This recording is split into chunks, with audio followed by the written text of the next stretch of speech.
Chapter 1 of West African Folk Tales by William H. Barker. How we got the name Spider Tales.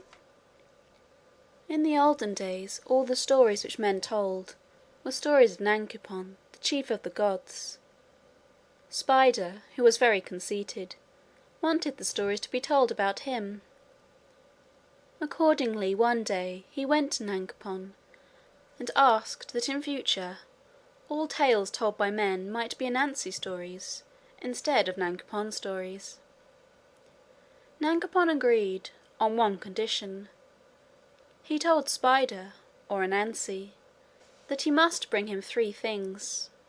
The first was a jar full of live bees, the second was a boa constrictor, and the third a tiger. Spider gave his promise. He took an earthen vessel and set out for a place where he knew were numbers of bees. When he came in sight of the bees, he began saying to himself, "They will not be able to fill this jar. Yes, they will be able. No, they will not be able," until the bees came up to him and said, "What are you talking about, Mr. Anansi?" He thereupon explained to them that Nankupon and he had had a great dispute. Nankupon had said the bees could not fly into the jar, and Anansi had said they could. The bees immediately declared that of course they could fly into the jar, which they at once did. As soon as they were safely inside, Anansi sealed up the jar and sent it off to Nankupon. Next day he took a long stick and set out in search of a boa constrictor. When he arrived at the place where one lived, he began speaking to himself again. "He will be just as long as this stick. No, he will not be as long as this. Yes, he will be as long as this." These words he repeated several times, till the boa came out and asked him what was the matter. "Oh, we have been having a dispute in Nankupon's town about you. Nankupon's people say you are not as long as this stick. I say you are. Please let me measure you by it." The boa innocently laid himself out straight, and Spider lost no time in tying him onto the stick from end to end. He then sent him to Nankupon. The third day he took a needle and thread and sewed up his eye. He then set out for a den where he knew a tiger lived. As he approached the place he began to shout and sing so loudly that the tiger came out to see what was the matter. "Can you not see?" said Spider. "My eye is sewn up, and now I can see such wonderful things that I must sing about them." "So are my eyes," said the tiger. "Then I too can see these surprising sights." Spider immediately did so. Having thus made the tiger helpless, he led him straight to Nankupon's house. Nankupon was amazed at Spider's cleverness in fulfilling the 3 conditions. He immediately gave him permission for the future to call all the old tales Anansi tales. End of How We Got the Name Spider Tales. How wisdom became the property of the human race. There once lived in Fantyland a man named Father Anansi. He possessed all the wisdom in the world. People came to him daily for advice and help. One day the men of the country were unfortunate enough to offend Father Anansi, who immediately resolved to punish them. After much thought he decided that the severest penalty he could inflict would be to hide all his wisdom from them. He set to work at once to gather again all that he had already given.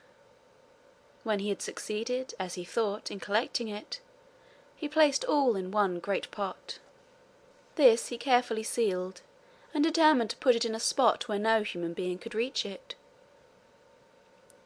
Now Father Anansi had a son, whose name was Quarcoo.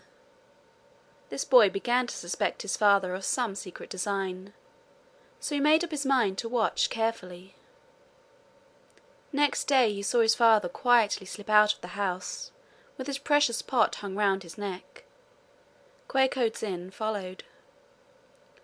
Father Anansi went through the forest till he had left the village far behind.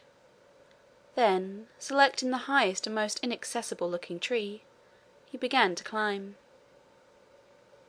The heavy pot, hanging in front of him, made his ascent almost impossible. Again and again he tried to reach the top of the tree where he intended to hang the pot. There, he thought, wisdom would indeed be beyond the reach of everyone but himself. He was unable, however, to carry out his desire. At each trial the pot swung in his way. For some time Quoquo watched his father's vain attempts. At last, unable to contain himself any longer, he cried out, "Father, why do you not hang the pot on your back?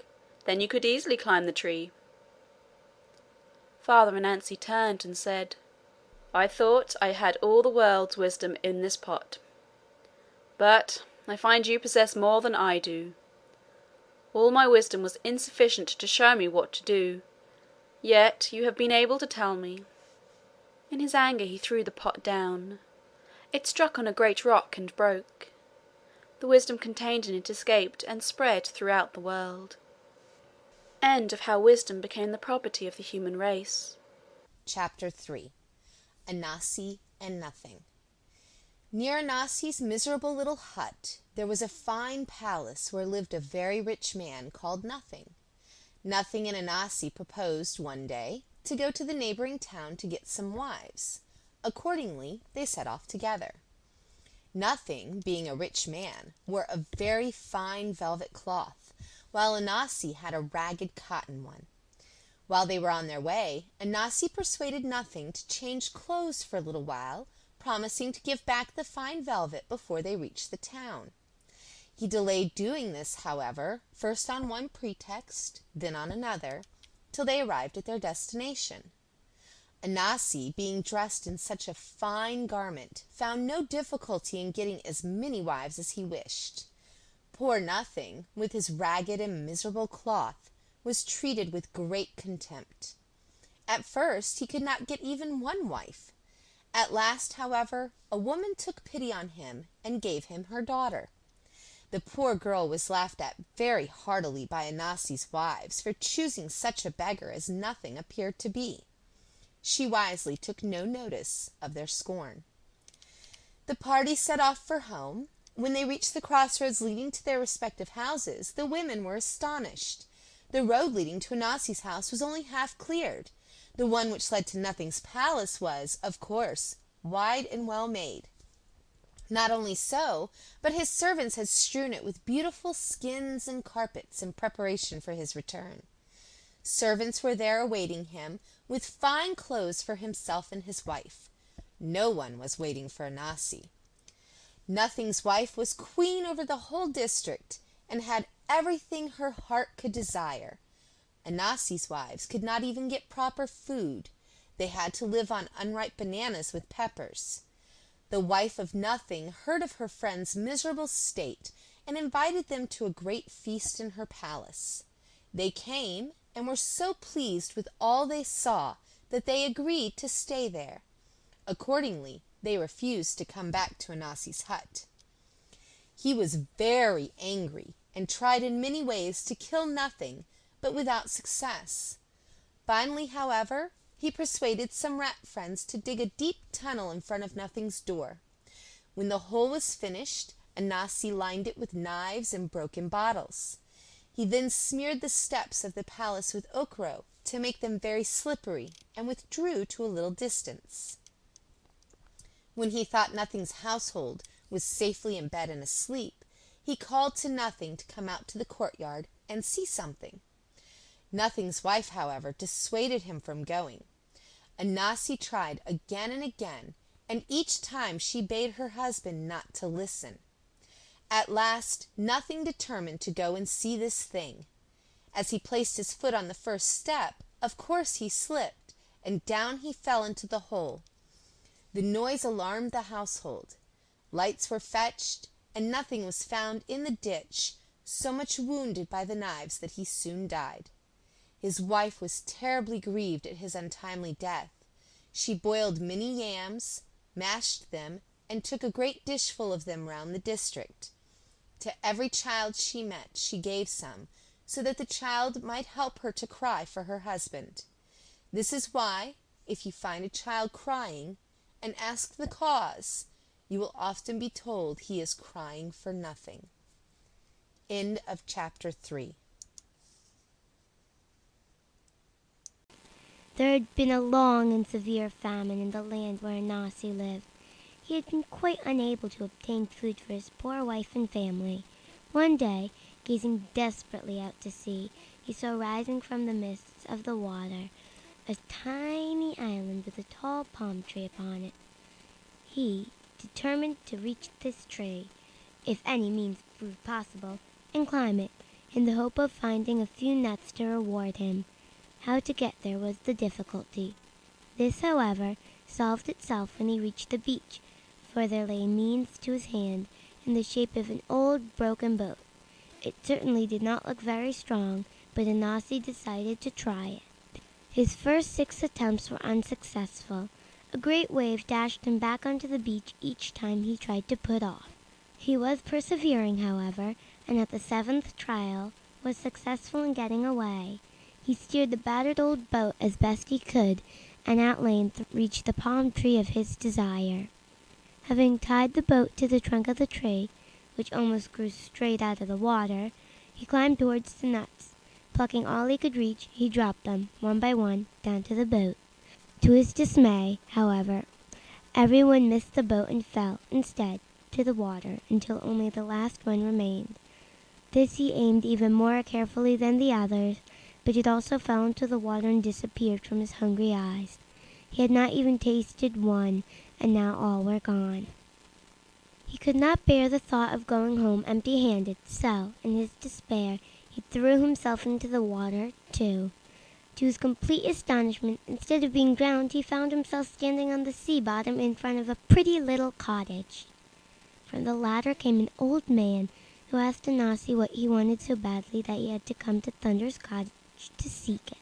Anansi told his tale of woe, and Thunder showed himself most sympathetic. He went into the cottage and fetched a fine cooking pot, which he presented to Anansi, telling him that he needed never be hungry again. The pot would always supply enough food for himself and his family. Anansi was most grateful, and left Thunder with many thanks. Being anxious to test the pot at once, Anansi only waited till he was again seated at the old boat to say, "Pot, pot, what you used to do for your master, do now for me." Immediately good food of all sorts appeared. Anansi ate a hearty meal, which he very much enjoyed. On reaching land again, his first thought was to run home and give all his family a good meal from his wonderful pot. A selfish, greedy fear prevented him. What if I should use up all the magic of the pot on them, and have nothing more left for myself? Better keep a pot a secret. Then I could enjoy the meal when I want one. So, his mind full of this thought, he hid the pot. He reached home, pretending to be utterly worn out with fatigue and hunger. There was not a grain of food to be had anywhere. His wife and poor children were weak with want of it, but selfish Anansi took no notice of that. He congratulated himself at the thought of his magic pot, now safely hidden in his room. There he retired from time to time when he felt hungry, and enjoyed a good meal. His family got thinner and thinner, but he grew plumper and plumper. They began to suspect some secret, and determined to find it out. His eldest son, Quarcoo Bah-Boni, had the power of changing himself into any shape he chose, so he took the form of a tiny fly, and accompanied his father everywhere. At last, Anansi, feeling hungry, entered his room and closed the door. Next he took the pot, and had a fine meal. Having replaced the pot in its hiding place, he went out, on the pretense of looking for food. As soon as he was safely out of sight, Quarcoo Bah-Boni fetched out the pot and called all his hungry family to come at once. They had as good a meal as their father had had.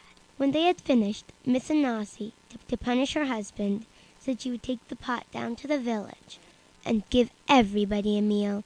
This she did, but alas, in working to prepare so much food at one time, the pot grew too hot and melted away. What was to be done now? Anansi would be so angry. His wife forbade everyone to mention the pot. Anansi returned, ready for his supper, and, as usual, went into his room, carefully shutting the door. He went to the hiding place. It was empty. He looked all around in consternation. No pot was to be seen anywhere. Someone must have discovered it. His family must be the culprits. He would find a means to punish them. Saying nothing to anyone about the matter, he waited till morning. As soon as it was light, he started off towards the shore, where an old boat lay. Getting into the boat, it started of its own accord and glided swiftly over the water, straight for the palm tree. Arrived there, Anansi attached the boat as before and climbed the tree. This time, unlike the last, the nuts almost fell into his hands. When he aimed them at the boat, they fell easily into it, not one, as before, dropping into the water. He deliberately took them and threw them overboard, immediately jumping after them. As before, he found himself in front of Thunder's cottage, with Thunder waiting to hear his tale. This he told, the old man showing the same sympathy as he had previously done. This time, however, he presented Anansi with a fine stick and bade him goodbye. Anansi could scarcely wait till he got in the boat, so anxious he to try the magic properties of his new gift. Stick, stick, he said, what you used to do for your master, do for me also. The stick began to beat him so severely that, in a few minutes, he was obliged to jump into the water and swim ashore, leaving the boat and stick to drift away where they pleased. Then he returned sorrowfully homeward, bemoaning his many bruises, and wishing he had acted more wisely from the beginning. End of Thunder and Anansi. Why the Lizard continually moves his head up and down. In a town not very far from Anansi's home lived a great king. This king had 3 beautiful daughters, whose names were kept a secret from everybody except their own family. One day their father made a proclamation that his 3 daughters would be given as wives to any man who could find out their names. Anansi made up his mind to do so. He first bought a large jar of honey and set off for the bathing place of the king's daughters. Arrived there, he climbed to the top of a tree on which grew some very fine fruit. He picked some of this fruit and poured honey over it. When he saw the princesses approaching, he dropped the fruit on the ground and waited. The girls thought the fruit dropped of its own accord, and one of them ran forward to pick it up. When she tasted it, she called out to her sisters by name to exclaim on its sweetness. Anansi dropped another, which the second princess picked up, she, in her turn, calling out the names of the other 2. In this fashion Anansi found out all the names. As soon as the princesses had gone, Anansi came down from the tree and hurried into the town. He went to all the great men and summoned them to a meeting at the king's palace on the morrow. He then visited his friend the Lizard, to get him to act as herald at the court next day. He told Lizard the 3 names, and the latter was to sound them through his trumpet when the time came. Early next morning the king and his court were assembled as usual. All the great men of the town appeared, as Anansi had requested. Anansi stated his business, reminding the king of his promise to give his 3 daughters to the men who had found out their names. The king demanded to hear the latter, whereupon Lizard sounded them on his trumpet. The king and courtiers were very much surprised.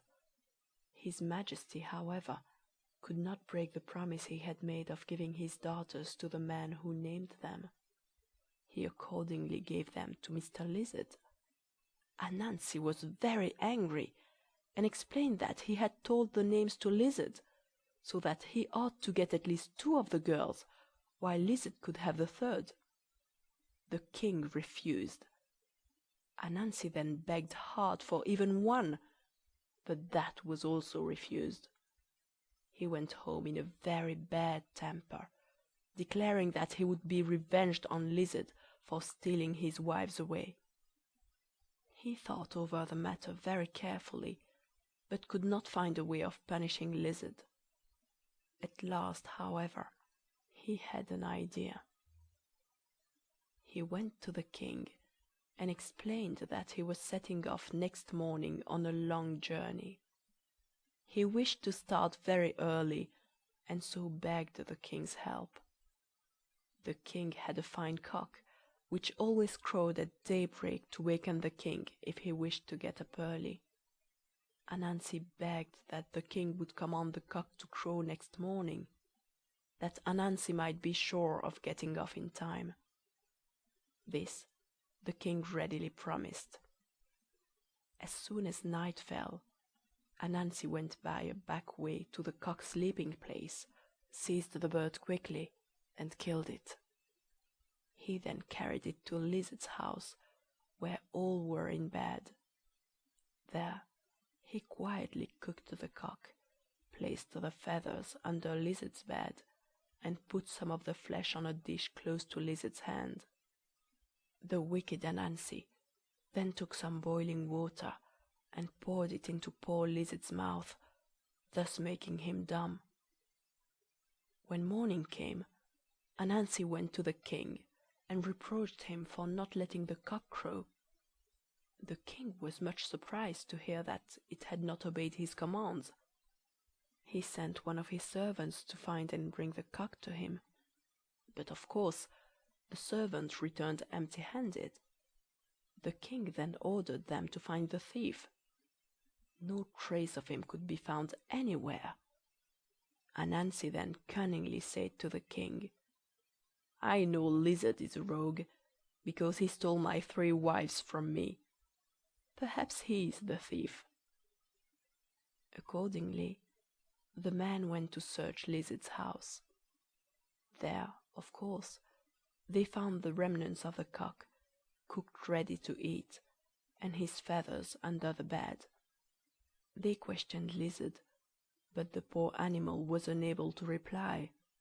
He could only move his head up and down helplessly. They thought he was refusing to speak, so dragged him before the king. To the king's questions he could only return the same answer, and his majesty got very angry. He did not know that Anansi had made the poor animal dumb. Lizard tried very hard to speak, but in vain. He was accordingly judged guilty of theft, and, as a punishment, his wives were taken away from him and given to Anansi. Since then, lizards have always had a way of moving their heads helplessly backward and forward, as if saying, "How can anyone be so foolish as to trust Anansi?" End of Why the Lizard Continually Moves His Head Up and Down. Chapter 6. Tit for Tat. There had been a great famine in the land for many months. Meat had become so scarce that only the rich chiefs had enough money to buy it. The poor people were starving. Anansi and his family were in a miserable state. One day Anansi's eldest son, Quarcoo, to his great joy, discovered a place in the forest where there were still many animals. Knowing his father's wicked ways, Quarcoo told him nothing of the matter. Anansi, however, speedily discovered that Quarcoo was returning loaded, day after day, to the village.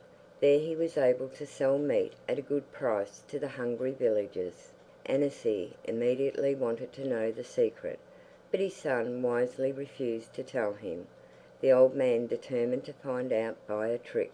Slipping into his son's room one night, when he was fast asleep, he cut a tiny hole in the corner of the bag which Quarcoo also carried into the forest.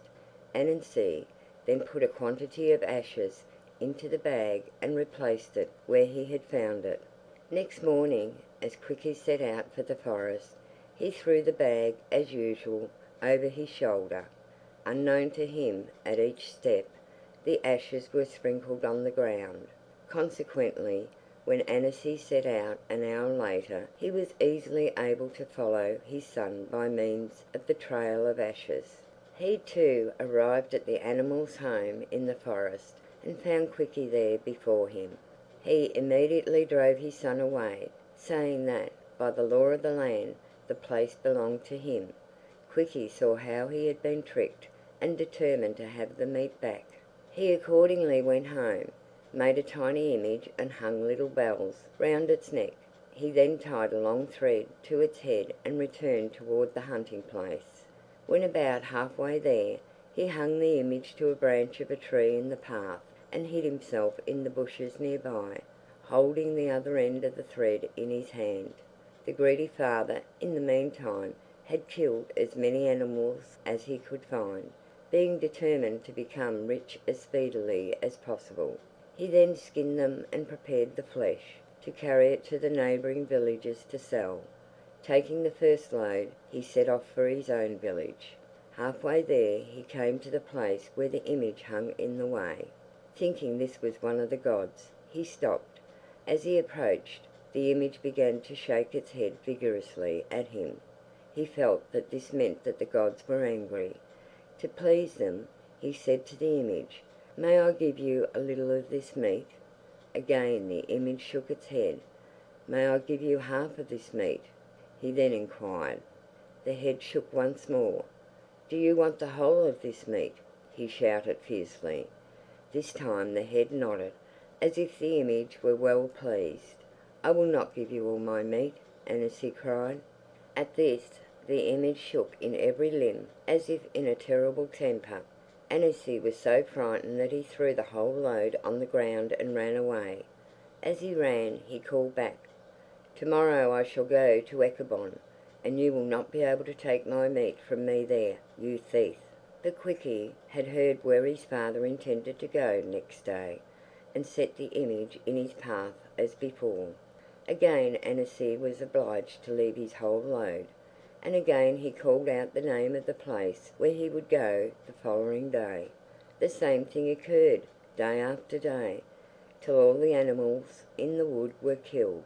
By this time Quickison had become very rich, but his father, Anansi, was still very poor. He was obliged to go to Quickie's house every day for food. When the famine was over, Quickie gave a great feast and invited the entire village. While all were gathered together, Quickie told the story of his father's cunning and how it had been overcome. This caused great merriment among the villagers. Anansi was so ashamed that he readily promised Quickie to refrain from his evil tricks for the future. This promise, however, he did not keep long. End of chapter.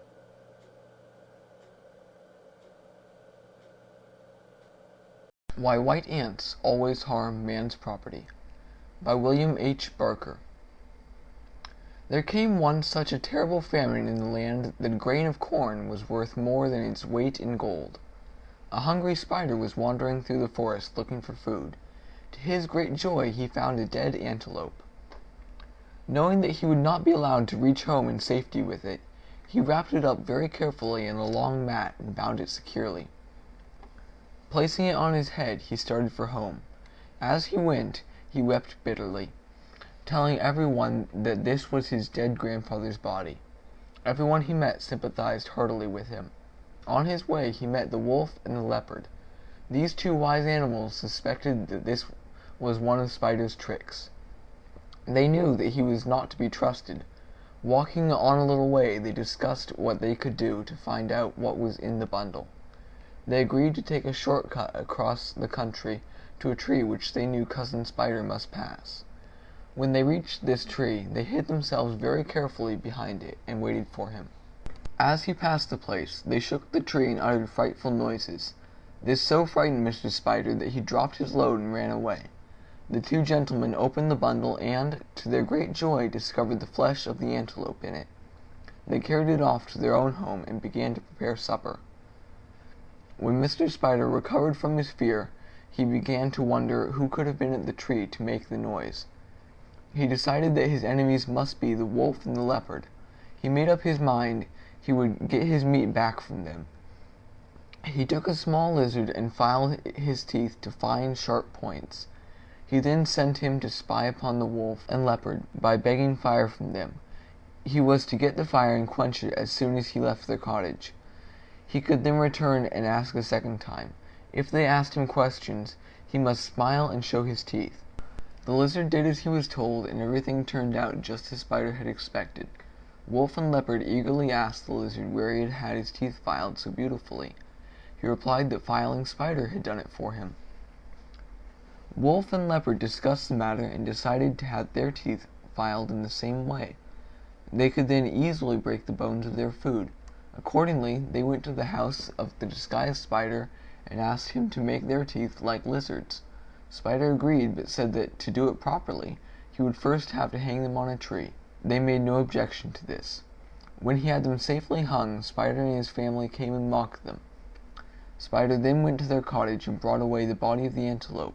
The whole village was invited to the feast, which was held in front of the two poor animals on the tree. During this festival, everyone made fun of the wolf and the leopard. Next morning, White Ant and his children passed the place on their way to some friends. Mr. Leopard begged them to set him and his friend free. White Ant and his family set to work destroying the tree and set them at liberty. Leopard and Wolf promised the ants that on their return they would spread a feast for them. Unfortunately, Spider heard the invitation and made up his mind to benefit by it. On the third day, which was the very time set by the wolf and the leopard, Spider dressed up his children like the ants. They set out singing the ants' chorus in order to deceive Leopard. Wolf and Leopard welcomed them heartily and spread a splendid feast for them, which the Spiders thoroughly enjoyed. Soon after their departure, the real ants arrived. The two hosts, thinking these must be Spider and his family, poured boiling water over them and killed them all except the father. White Ant, on reaching home again, in great anger, vowed that he would never again help anyone. He would take every opportunity to harm property. From that day to this, white ants have been a perfect pest to man. End of Why White Ants Always Harm Man's Property. The Squirrel and the Spider. A hard-working squirrel had, after much labor, succeeded in cultivating a very fine farm. Being a skillful climber of trees, he had not troubled to make a roadway into his farm. He used to reach it by the trees. One day, when his harvests were very nearly ripe, it happened that Spider went out hunting in that neighborhood. During his travels he arrived at Squirrel's farm. Greatly pleased at the appearance of the fields, he sought for the roadway to it. Finding none, he returned home and told his family all about the matter.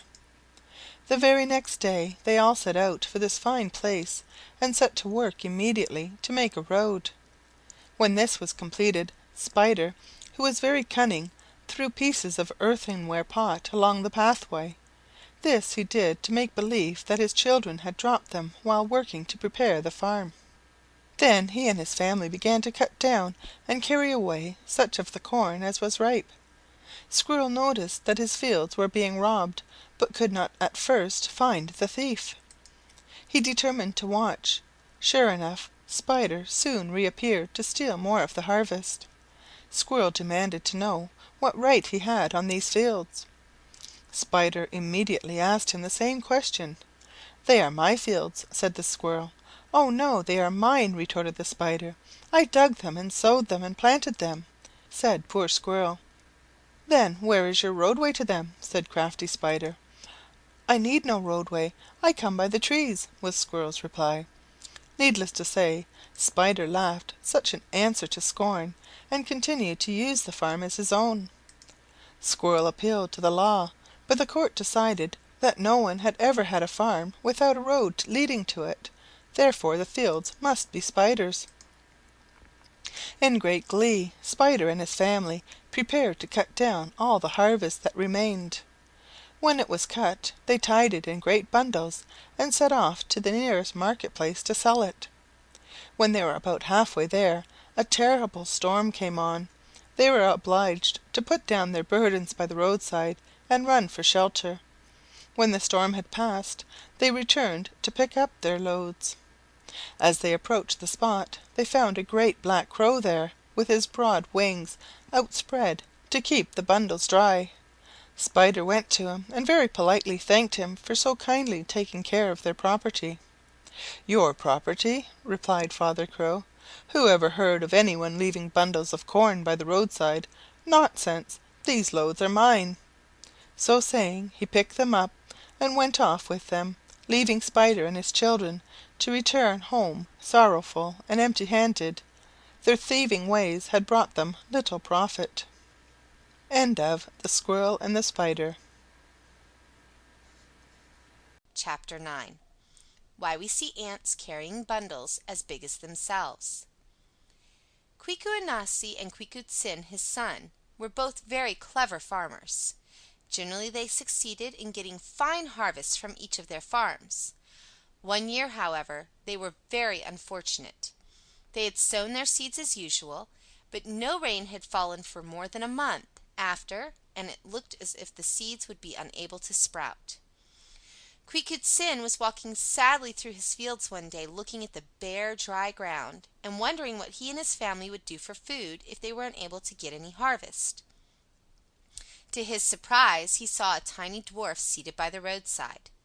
The little hunchback asked the reason for his sadness, and Quiku told him. The dwarf promised to help him by bringing rain on the farm. He bade Quiku fetch 2 small sticks and tap him lightly on the hump while he sang, "O water go up, O water go up, and let rain fall, and let rain fall." To Quiku's great joy, rain immediately began to fall, and continued till the ground was thoroughly well soaked. In the days following, the seeds germinated, and the crops began to promise well. Anansi soon heard how well Quiku's crops were growing, whilst his own were still bare and hard. He went straightway to his son and demanded to know the reason. Quiku, being an honest fellow, at once told him what had happened. Anansi quickly made up his mind to get his farm watered in the same way, and accordingly set out toward it. As he went, he cut 2 big strong sticks, thinking, "My son made the dwarf work with little sticks. I will make him do twice as much with my big ones." He carefully hid the big sticks, however, when he saw the dwarf coming toward him. As before, the hunchback asked what the trouble was, and Anansi told him. "Take 2 small sticks and beat me lightly on the hump," said the dwarf. "I will get rain for you." But Anansi took his big sticks and beat so hard that the dwarf fell down dead.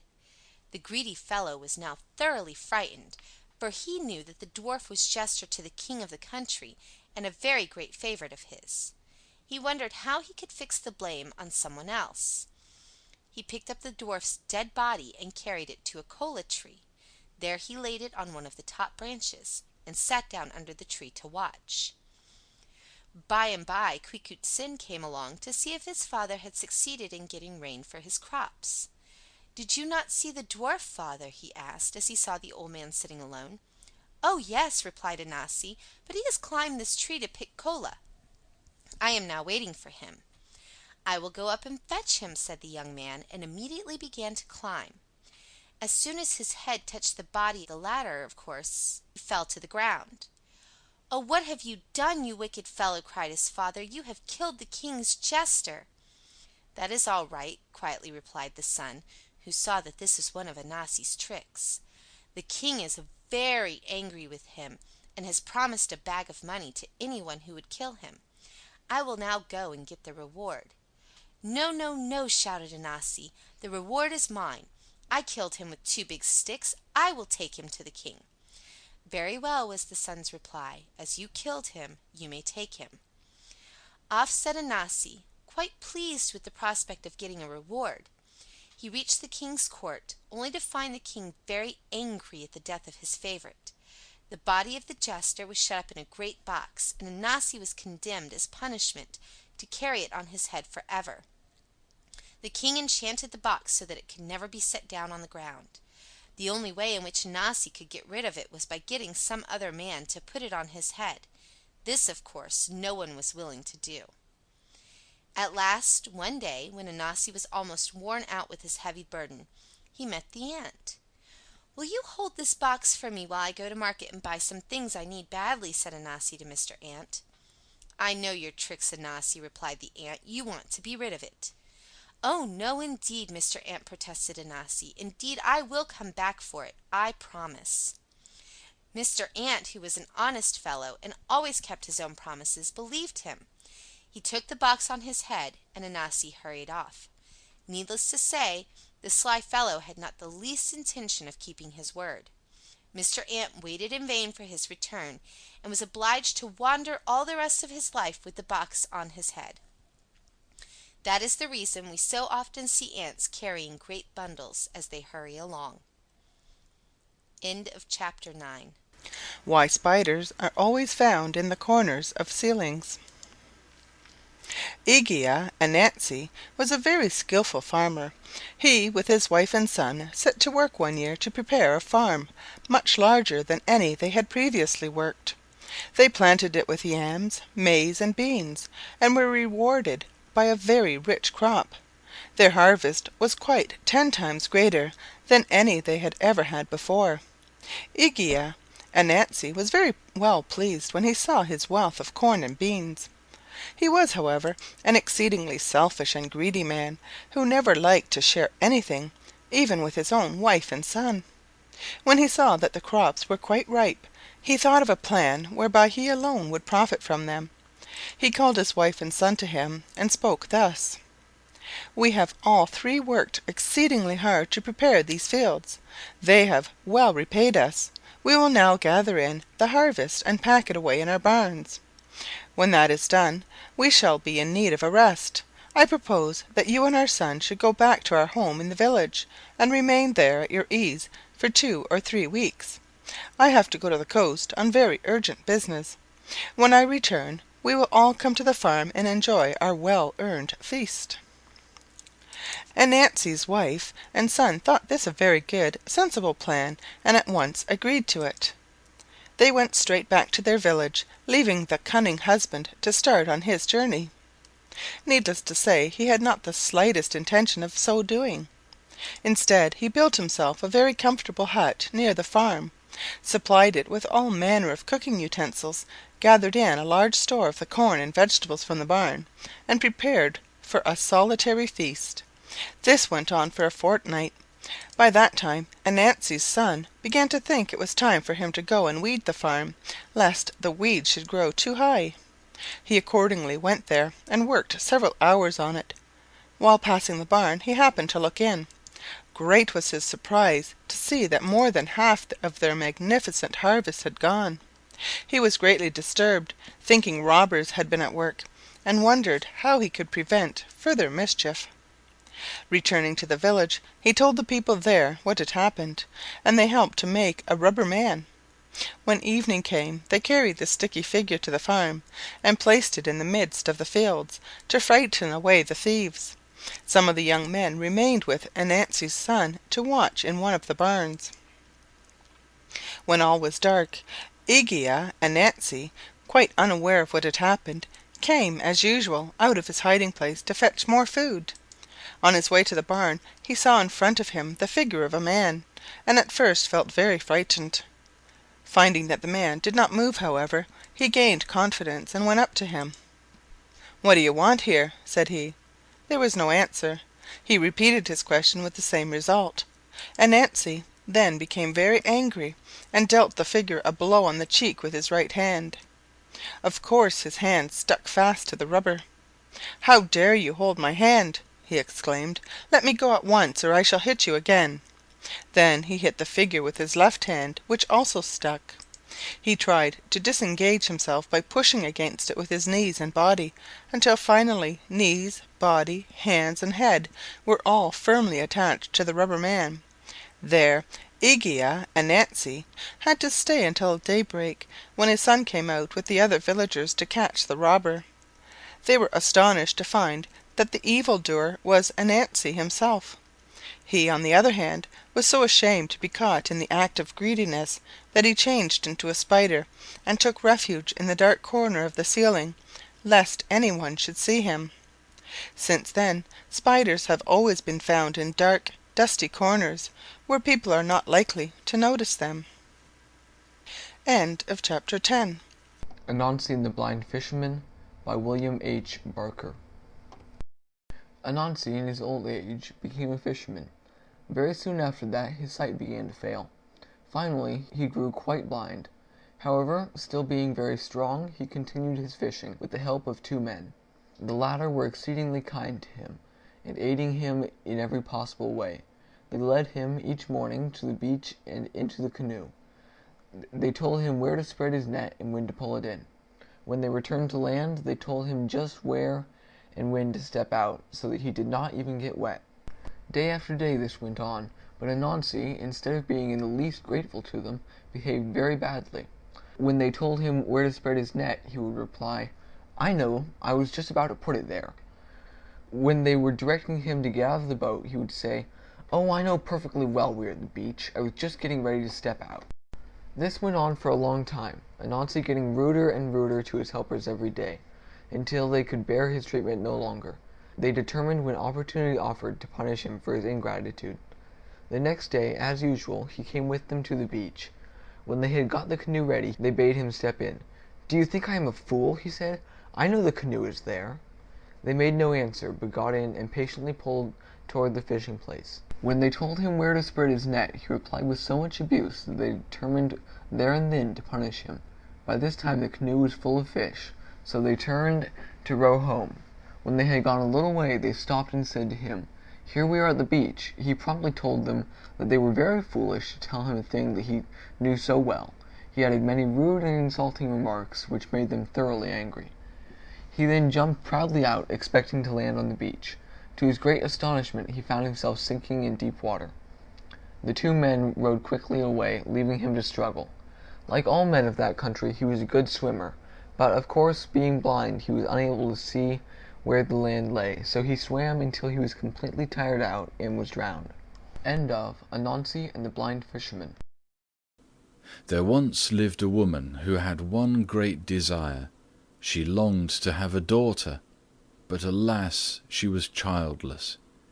She could never feel happy because of this unfulfilled wish. Even in the midst of a feast, the thought would be in her mind, "Ah, if only I had a daughter to share this with me." One day she was gathering yams in the field, and it chanced that she pulled out one which was very straight and well shaped. "Ah," she thought to herself, "if only this fine yam were a daughter, how happy I should be." To her astonishment, the yam answered, "If I were to become your daughter, would you promise never to reproach me with having been a yam?" She eagerly gave her promise, and at once the yam changed into a beautiful, well-made girl. The woman was overjoyed and was very kind to the girl. She named her Adzanumee. The latter was exceedingly useful to her mother. She would make the bread, gather the yams, and sell them at the marketplace. She had been detained one day longer than usual. Her mother became impatient at her non-appearance, and angrily said, "Where can Adzanumee be? She does not deserve that beautiful name. She's only a yam." A bird singing nearby heard the mother's words, and immediately flew off to the tree under which Adzanumee sat. There he began to sing, "Adzanumee, Adzanumee, your mother is unkind. She says you are only a yam. You do not deserve your name. Adzanumee, Adzanumee." The girl heard him and returned home weeping. When the woman saw her, she said, my daughter, what's the matter?" Adzanumee replied, "Oh, my mother, you have reproached me with being a yam. You said I did not deserve my name. Oh, my mother, my mother." With these words she made her way toward the yam field. Her mother, filled with fear, followed her, wailing, "Nay, Adzanumee, Adzanumee, do not believe it, do not believe it. You are my daughter, my dear daughter, Adzanumee." But it was too late. Her daughter, still singing her sad little song, quickly changed back into a yam. When the woman arrived at the field, there lay the yam on the ground, and nothing she could do or say would give her back the daughter she had desired so earnestly and treated so inconsiderately. End of Adzanumee and Her Mother. the grinding stone that ground flour by itself. There had been another great famine throughout the land. The villagers looked thin and pale for lack of food. Only one family appeared healthy and well. This was the household of Anansi's cousin. Anansi was unable to understand this, and felt sure his cousin was getting food in some way. The greedy fellow determined to find out the secret. What had happened was this. Spider's cousin, while hunting one morning, had discovered a wonderful stone. The stone lay on the grass in the forest, and ground flour of its own accord. Near by ran a stream of honey. Kwofi was delighted. He sat down and had a good meal. Not being a greedy man, he took away with him only enough for his family's needs. Each morning he returned to the stone and got sufficient food for that day. In this manner he and his family kept well and plump, while the surrounding villagers were starved and miserable looking. Anansi gave him no peace till he promised to show him the stone. This he was most unwilling to do, knowing his cousin's wicked ways. He felt sure that when Anansi saw the stone he would not be content to take only what he needed. However, Anansi troubled him so much with questions that at last he promised. He told Anansi that they would start next morning as soon as the women set about their work. Anansi was too impatient to wait. In the middle of the night he bade his children get up and make a noise with the pots as if they were the women at work. Spider at once ran and wakened his cousin, saying, "Quick, it is time to start." His cousin, however, saw he had been tricked, and went back to bed again, saying he would not start till the women were sweeping. No sooner was he asleep again than Spider made his children take brooms and begin to sweep very noisily. He roused Kwofi once more, saying, "It is time we had started." Once more his cousin refused to set off, saying it was only another trick of Spider's. He again returned to bed and to sleep. This time Spider slipped into his cousin's room and cut a hole in the bottom of his bag, which he filled with ashes. After that he went off and left Kwofi in peace. When morning came, the cousin awoke. Seeing no sign of Spider, he very gladly set off alone to the forest, thinking he had got rid of the tiresome fellow. He was no sooner seated by the stone, however, than Anansi appeared, having followed him by the trail of ashes. "Aha!" he cried, "here is plenty of food for all. No more need to starve." "Hush!" said his cousin, "you must not shout here. The place is too wonderful. Sit down quietly and eat." They had a good meal, and Kwofi prepared to return home with enough for his family. "No, no!" cried Anansi, "I am going to take the stone." In vain did his friend try to overcome his greed. Anansi insisted on putting the stone on his head and setting out for the village. "Spider, Spider, put me down," said the stone. "The pig came and drank and went away. The antelope came and fed and went away. Spider, Spider, put me down." Spider, however, refused to listen. He carried the stone from village to village selling flour, until his bag was full of money. He then set out for home. Having reached his hut and feeling very tired, he prepared to put the stone down. But the stone refused to be moved from his head. It stuck fast there, and no effort could displace it. The weight of it very soon grew too much for Anansi, and ground him down into small pieces, which were completely covered over by the stone. That is why we often find tiny spiders gathered together under large stones. End of chapter 13. Chapter 14. Morning Sunrise. A man in one of the villages had a very beautiful daughter. She was so lovely that people called her Morning Sunrise. Every young man who saw her wanted to marry her. 3 in particular were very anxious to have her for their wife. Her father found it difficult to decide among them. He determined to find out by a trick which of the 3 was most worthy of her. He bade her lie down on her bed as if she were dead, and then sent the report of her death to each of the 3 lovers, asking them to come and help him with her funeral. The messenger came first to Wise Man. When he heard the message, he exclaimed, "What can this mean? The girl is not my wife. I certainly will not pay any money for her funeral." The messenger came next to the second man. His name was Wit. The latter at once said, "Oh dear, no, I shall not pay any money for her funeral expenses. Her father did not even let me know she was ill, so he refused to go." Thinker, the third young man, when he received the message, at once got ready to start. "Certainly I must go and mourn for Morning Sunrise," said he. "Had she lived, surely she would have been my wife." So he took money with him and set out for her home. When he reached it, her father called out, "Morning Sunrise, Morning Sunrise, come here, this is your true husband." That very day the betrothal took place, and soon after the wedding followed. Thinker and his beautiful wife lived very happily together.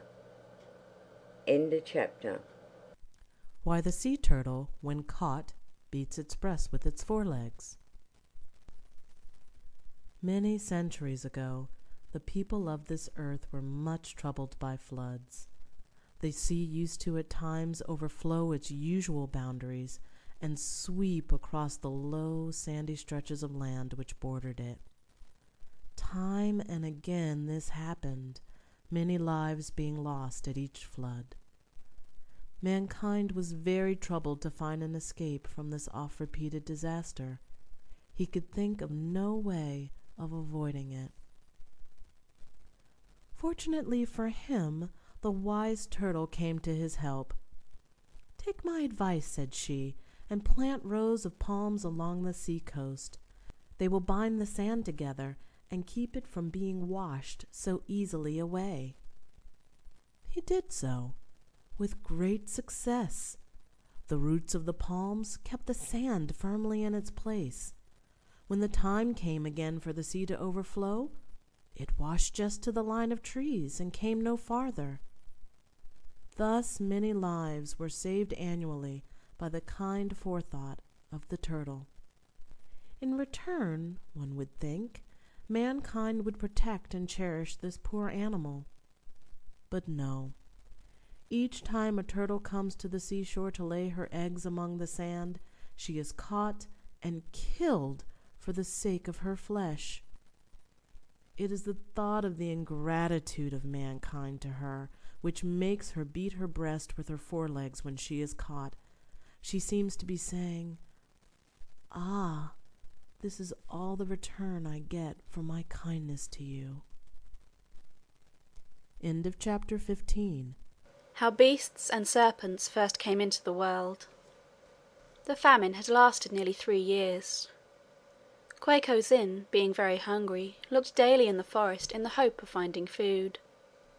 One day he was fortunate enough to discover 3 palm kernels lying on the ground. He picked up 2 stones with which to crack them. The first nut, however, slipped when he hit it, and fell into a hole behind him. The same thing happened to the second and to the third. Very much annoyed at his loss, Quarcoo determined to go down the hole to see if he could find his lost nuts. To his surprise, however, he discovered that this hole was really the entrance to a town, of which he had never before even heard. When he reached it, he found absolute silence everywhere. He called out, "Is there nobody in this town?" and presently heard a voice in answer. He went in its direction, and found an old woman sitting in one of the houses. She demanded the reason of his appearance, which he readily gave. The old woman was very kind and sympathetic, and promised to help him. "You must do exactly as I tell you," said she. "Go into the garden and listen attentively. You will hear the yam speak. Pass by any yam that says, 'Dig me out, dig me out.' But take the one that says, 'Do not dig me out.' Then bring it to me." When he brought it, she directed him to remove the peel from the yam, and throw the latter away. He was then to boil the rind, and while boiling it would become yam. It did actually do so, and they sat down to eat some of it. Before beginning their meal, the old woman requested Quarcoo not to look at her while she ate. Being very polite and obedient, he did exactly as he was told. In the evening the old woman sent him into the garden to choose one of the drums which stood there. She warned him, "If you come to any drum which says 'ding ding' on being touched, take it, but be very careful not to take any one which sounds 'dong dong.'" He obeyed her direction in every detail. When he showed her the drum she looked pleased, and told him, to his great delight, that he had only to beat it if at any time he were hungry. That would bring him food in plenty. He thanked the old woman heartily and went home. As soon as he reached his own hut, he gathered his household together, and then beat the drum. Immediately food of every description appeared before them, and they all ate as much as they wished. The following day Quarcoo gathered all the people of the village together in the assembly place, and then beat the drum once more. In this way every family got sufficient food for their wants, and all thanked Quarcoo very much for thus providing for them. Quarcoo's father, however, was not at all pleased to see his son thus able to feed the whole village. Anansi thought he, too, ought to have a drum. Then the people would be grateful to him instead of Quarcoo. Accordingly he asked the young man where the wonderful drum had come from. His son was most unwilling to tell him, but Anansi gave him no peace until he had heard the whole story. He then wasted no time, but set off at once towards the entrance hole. He had taken the precaution to carry with him an old nut which he pretended to crack. Then, throwing it into the hole, he jumped in after it, and hurried along to the silent village. Arrived at the first house, he shouted, "Is there no one in this town?" The old woman answered as before, and Anansi entered her house. He did not trouble to be polite to her, but addressed her most rudely, saying, "Hurry up, old woman, and get me something to eat." The woman quietly directed him to go into the garden and choose the yam which should say, "Do not dig me out." Anansi laughed in her face and said, "You surely take me for a fool. If the yam does not want me to dig it out, I will certainly not do so. I will take the ones which want to be gathered." This he did. When he brought it to the old woman, she told him, as she told his son, to throw away the inside and boil the rind. Again he refused to obey. "Whoever heard of such a silly thing as throwing away the yam? I will do nothing of the sort. I will throw away the peel and boil the inside." He did so, and the yam turned into stones. He was then obliged to do as she first suggested, and boil the rind. The latter, while boiling, turned into yam. Anansi turned angrily to the old woman and said, "You are a witch." She took no notice of his remark, but went on setting the table. She placed his dinner on a small table, lower than her own, saying, "You must not look at me while I eat." He rudely replied, "Indeed, I will look at you if I choose, and I will have my dinner at your table, not at that small one." Again she said nothing, but she left her dinner untouched. Anansi ate his own, then took hers and ate it also. When he finished, she said, "Now go into the garden and choose a drum. Do not take one which sounds dong dong, only take one which sounds ding ding." Anansi retorted, "Do you think I will take your advice, you witch? No, I will choose the drum which says dong dong. You are just trying to play a trick on me." He did as he wished. Having secured the drum, he marched off without so much as a thank you to the old woman. No sooner had he reached home than he longed to show off his new power to the villagers. He called all to the assembly place, telling them to bring dishes and trays, as he was going to provide them with food. The people, in great delight, hurried to the spot. Anansi, proudly taking his position in the midst of them, began to beat his drum. To his horror and dismay, instead of the multitude of foodstuffs which Quarcoo had summoned, Anansi saw, rushing towards him, beasts and serpents of all kinds. Such creatures had never been seen on the earth before. The people fled in every direction, all except Anansi, who was too terrified to move. He speedily received fitting punishment for his disobedience. Fortunately Quarcoo, with his mother and sisters, had been at the outer edge of the crowd, so easily escaped into shelter. The animals presently scattered in every direction, and ever since they have roamed wild in the great forests. End of How Beasts and Serpents First Came into the World. Honourable Minu. It happened one day that a poor Akim man had to travel from his own little village to Accra, one of the big towns on the coast.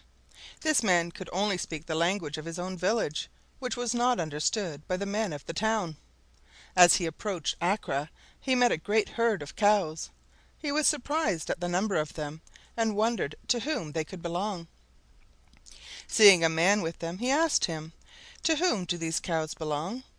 The man did not know the language of the Akim man, so he replied, "Minu," I do not understand.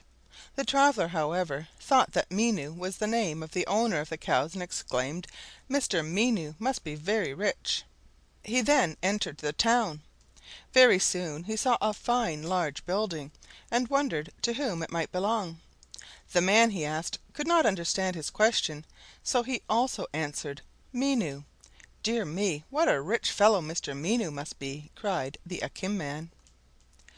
Coming to a still finer building with beautiful gardens around it, he again asked the owner's name. Again came the answer, "Minu." "How wealthy Mr. Minu is!" said our wondering traveller. Next he came to the beach. There he saw a magnificent steamer being loaded in the harbor. He was surprised at the great cargo which was being put on board, and inquired of a bystander, "To whom does this fine vessel belong?" "Minu," replied the man. "To the Honourable Minu also. He is the richest man I ever heard of," cried the Akim man. Having finished his business, the Akim man set out for home. As he passed down one of the streets of the town, he met men carrying a coffin, and followed by a long procession, all dressed in black. He asked the name of the dead person, and received the usual reply, "Minu." "Poor Mr. Minu!" cried the Akim man. "So he has had to leave all his wealth and beautiful houses, and die just as a poor person would do. Well, well, in future I will be content with my tiny house and little money." And the Akim man went home quite pleased to his own hut. End of chapter 17. Why the Moon and the Stars receive their light from the Sun. Once upon a time there was a great scarcity of food in the land. Father Anansi and his son Quarcoo, being very hungry, set out one morning to hunt in the forest. In a short time Quarcoo was fortunate enough to kill a fine deer, which he carried to his father at their resting place. Anansi was very glad to see such a supply of food, and requested his son to remain there on guard, while he went for a large basket in which to carry it home. An hour or so passed without his return, and Quarcoo became anxious. Fearing lest his father had lost his way, he called out loudly, "Father, father!" to guide him to the spot. To his joy he heard a voice reply, "Yes, my son," and immediately he shouted again, thinking it was Anansi. Instead of the latter, however, a terrible dragon appeared. This monster breathed fire from his great nostrils, and was altogether a dreadful sight to behold.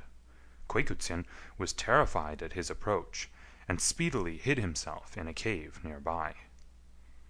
The dragon arrived at the resting place, and was much annoyed to find only the deer's body. He vented his anger in blows upon the latter, and went away. Soon after, Father Anansi made his appearance. He was greatly interested in his son's tale, and wished to see the dragon for himself. He soon had his desire, for the monster, smelling human flesh, hastily returned to the spot and seized them both. They were carried off by him to his castle, where they found many other unfortunate creatures also awaiting their fate. All were left in charge of the dragon's servant, a fine white cock, which always crowed to summon his master if anything unusual happened in the latter's absence. The dragon then went off in search of more prey. Quaquutsin now summoned all his fellow prisoners together to arrange a way of escape. All feared to run away because of the wonderful powers of the monster. His eyesight was so keen that he could detect a fly moving miles away. Not only that, but he could move over the ground so swiftly that none could outdistance him. Quaquutsin, however, being exceedingly clever, soon thought of a plan. Knowing that the white cock would not crow as long as he has grains of rice to pick up, Quaku scattered on the ground the contents of 40 bags of grain which were stored in the great hall. While the cock was thus busily engaged, Quaquutsin ordered the spinners to spin fine hempen ropes to make a strong rope ladder. One end of this he intended to throw up to heaven, trusting that the gods would catch it and hold it fast, while he and his fellow prisoners mounted. While the ladder was being made, the men killed and ate all the cattle they needed, reserving all the bones for Quaquutsin at his express desire. When all was ready, the young man gathered the bones into a great sack. He also procured the dragon's fiddle, and placed it by his side. Everything was now ready. Quaquutsin threw one end of the ladder up to the sky. It was caught and held. The dragon's victims began to mount, one after the other, Quaku remaining at the bottom. By this time, however, the monster's powerful eyesight showed him that something unusual was happening at his abode. He hastened his return. On seeing his approach, Quaquutsin also mounted the ladder, with the bag of bones on his back and the fiddle under his arm. The dragon began to climb after him. Each time the monster came too near, the young man threw him a bone, with which, being very hungry, he was obliged to descend to the ground to eat. Quaquutsin repeated this performance till all the bones were gone, by which time the people were safely up in the heavens. Then he mounted himself, as rapidly as possible, stopping every now and then to play a tune on the wonderful fiddle. Each time he did this, the dragon had to return to earth to dance, as he could not resist the magic music. When Quaku was quite close to the top, the dragon had very nearly reached him again. The brave youth bent down and cut the ladder away below his own feet. The dragon was dashed to the ground, but Quaku was pulled up into safety by the gods. The latter were so pleased with his wisdom and bravery in giving freedom to his fellow men that they made him the sun, the source of all light and heat to the world. His father Anansi became the moon, and his friends the stars. Thereafter it was Quaquutsin's privilege to supply all these with light, each being dull and powerless without him. End of section 18. Ohia and the Thieving Deer. There once lived upon the earth a poor man called Ohia, whose wife was named Owirehu. This unfortunate couple had suffered one trouble after another. No matter what they took in hand, misfortune seemed to lie in wait for them. Nothing they did met with success. They became so poor that at last they could scarcely obtain a cloth with which to cover themselves. Finally, Ohia thought of a plan which many of his neighbors had tried and found successful. He went to a wealthy farmer who lived near and offered to hew down several of his palm trees. He would then collect their sap to make palm wine. When this should be ready for the market, his wife would carry it there and sell it. The proceeds would then be divided equally between the farmer, Ohia, and Owirehu. This proposal having been laid before the farmer, he proved quite willing to agree to it. Not only so, but he granted Ohia a supply of earthen pots in which to collect the sap, as the miserable man was far too poor to buy any. In great delight, Ohia and his wife set to work. They cut down the trees and prepared them, setting the pots underneath to catch the sap. Before cock-crow on market day, Ohia set off with a lighted torch to collect the wine and prepare it for his wife to take into the town. She was almost ready to follow. To his great distress, on arriving at the first tree, instead of finding his earthen pot filled with the sweet sap, he saw it lying in pieces on the ground, the wine all gone. He went on to the second and third trees, but there, and at all the others too, the same thing had happened. His wife, in high spirits and ready for market, joined him at this moment. She saw at once by his face that some misfortune had again befallen them. Sorrowfully they examined the mischief, and agreed that some wicked person had stolen the wine, and then broken the pots to hide the theft. Owirehu returned home in despair, but Ohia set to work once more. He fetched a second supply of pots, and placed them all ready to catch the sap. On his return next morning, he found that the same behavior had been repeated. All his wine was again stolen, and his pots in fragments. He had no resource but to go to the farmer and tell him of these fresh misfortunes. The farmer proved to be very kind and generous, and gave orders that Ohia might have as many pots as he should require. Once more the poor fellow returned to the palm trees and set his pots ready. This third attempt, however, met with no better result than the two previous. Ohia went home in despair. His wife was of the opinion that they should give up trying to overcome their evil fortunes. It was quite evident that they could never attain success. The husband, however, determined that, at least, he would find and punish the culprit, if that were possible. Accordingly, he bravely set his pots in order for the last time. When night came, he remained on guard among the trees. Midnight passed and nothing happened, but toward 2 o'clock in the morning a dark form glided past him to the nearest palm tree. A moment after he heard the sound of a breaking pot. He stole up to the form. On approaching it, he found that the thief was a bush deer, carrying on its head a large jar, into which it was pouring the wine from Ohia's pots.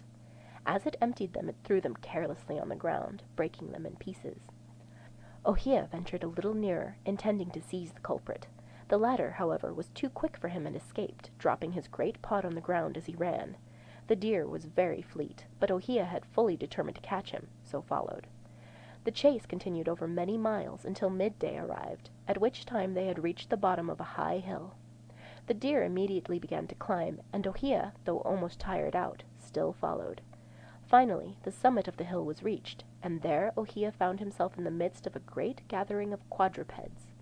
The deer, panting, threw himself on the ground before King Tiger. His Majesty commanded that Ohia should be brought before him to be punished for this intrusion into such a serious meeting. Ohia begged for a hearing before they condemned him. He wished to explain fully his presence there. King Tiger, after consulting with some of the other animals, agreed to listen to his tale. Thereupon Ohia began the story of his unfortunate life. He told how one trial after another had failed, and how, finally, he had thought of the palm wine. He described his feelings on discovering the first theft after all his labor. He related his second, third, and fourth attempts, with the result of each. He then went on to tell of his chase after the thief, and thus explained his presence at their conference.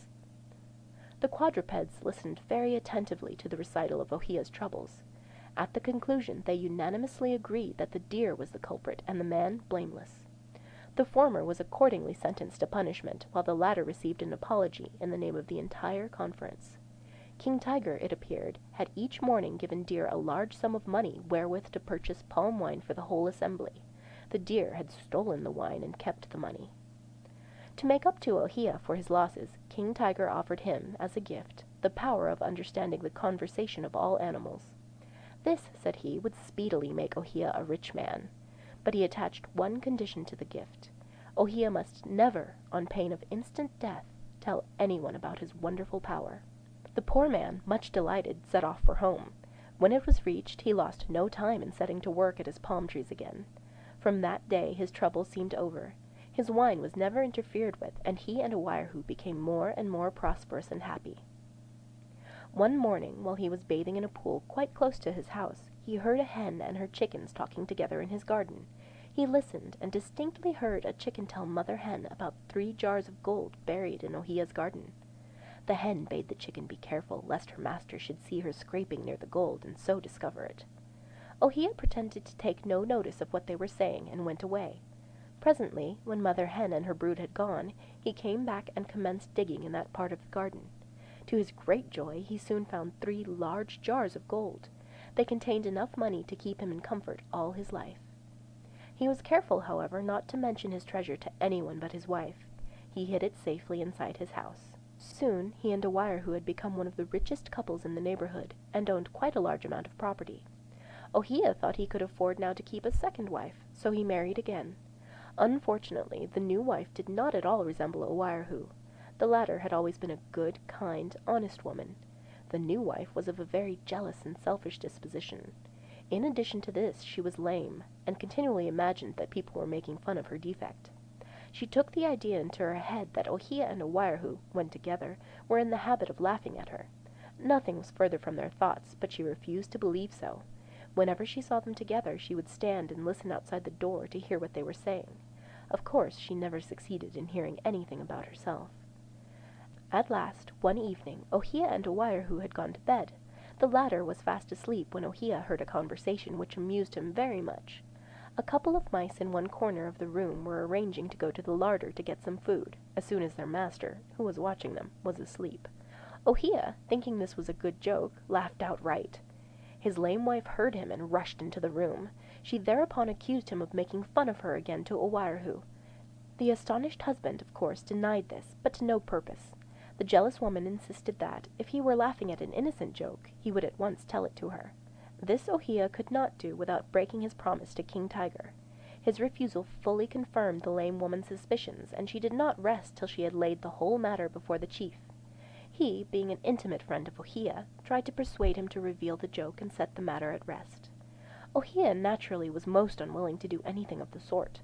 The persistent woman gave the chief no peace till he summoned her husband to answer her charge before the assembly. Finding no way of escape from the difficulty, Ohia prepared for death. He first called all his friends and relatives to a great feast and bade them farewell.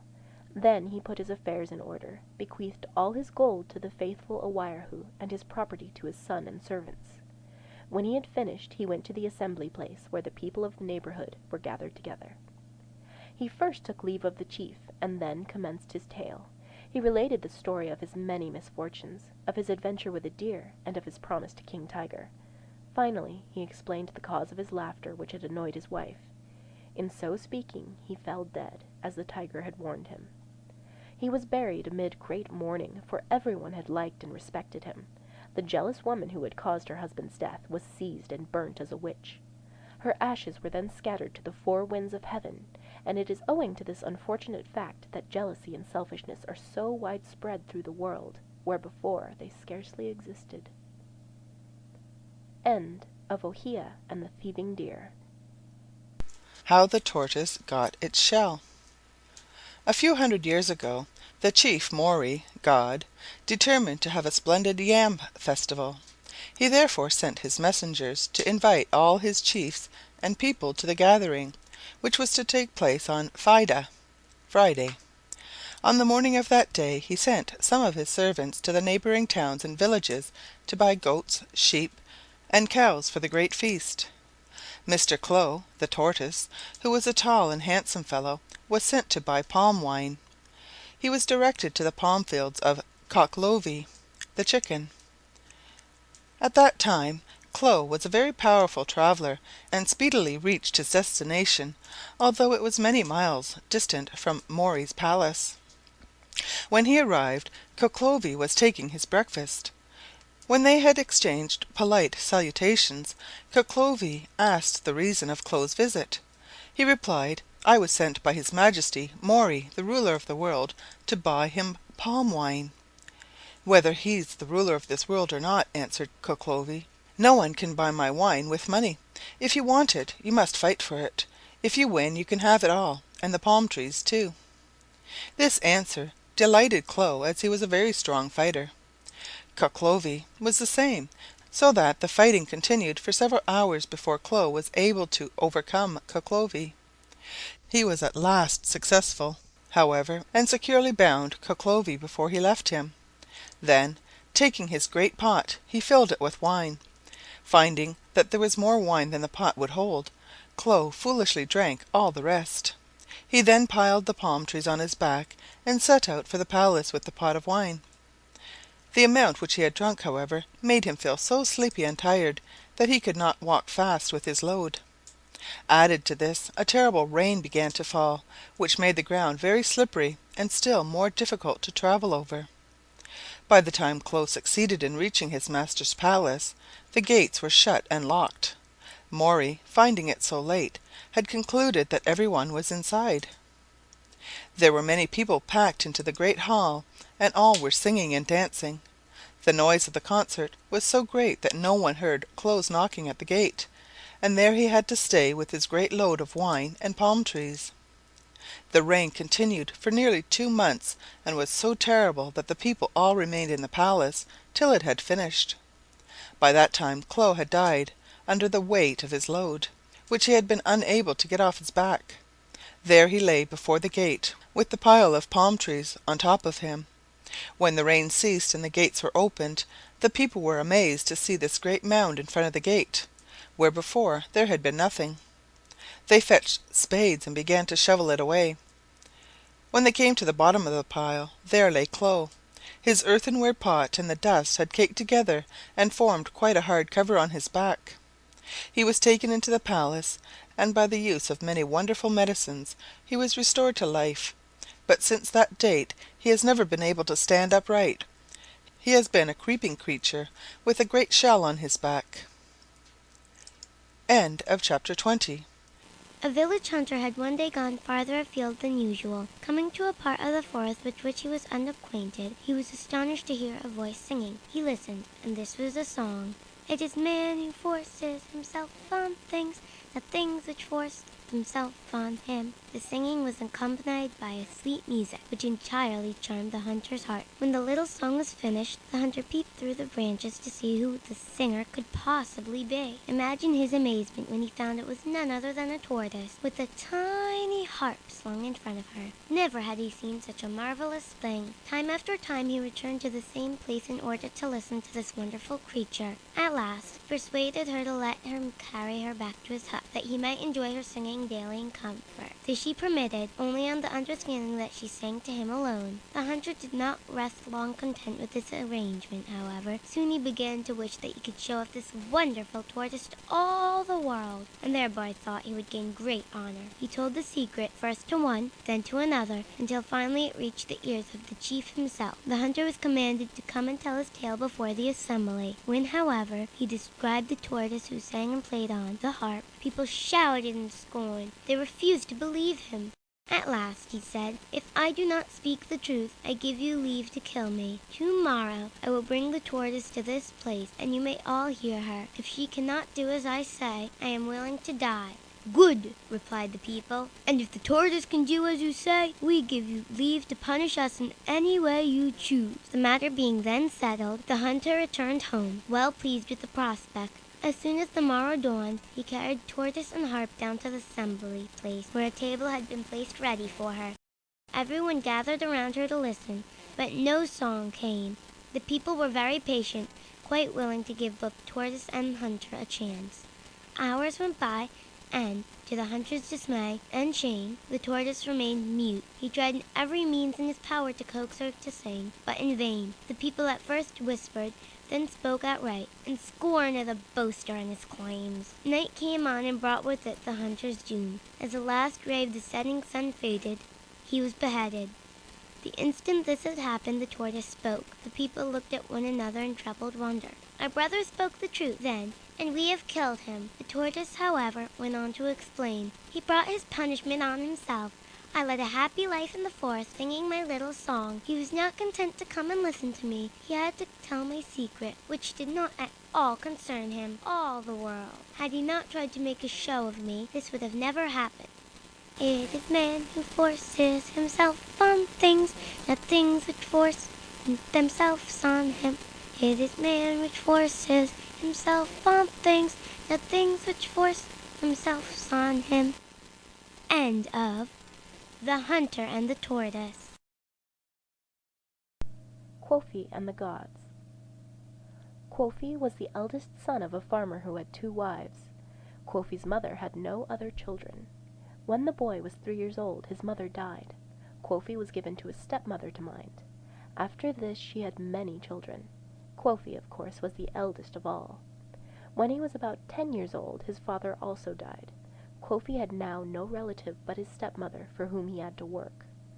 As he grew older, she saw how much more clever and handsome he was than her own children, and grew very jealous of him. He was such a good hunter that day after day he came home laden with meat or with fish. Every day she treated him in the same way. She cooked the meat, then portioned it out. She gave to each a large helping, but when it came to Kwofi's turn, she would say, "Oh, my son Kwofi, there is none left for you. You must go to the field and get some ripe pawpaw." Kwofi never complained.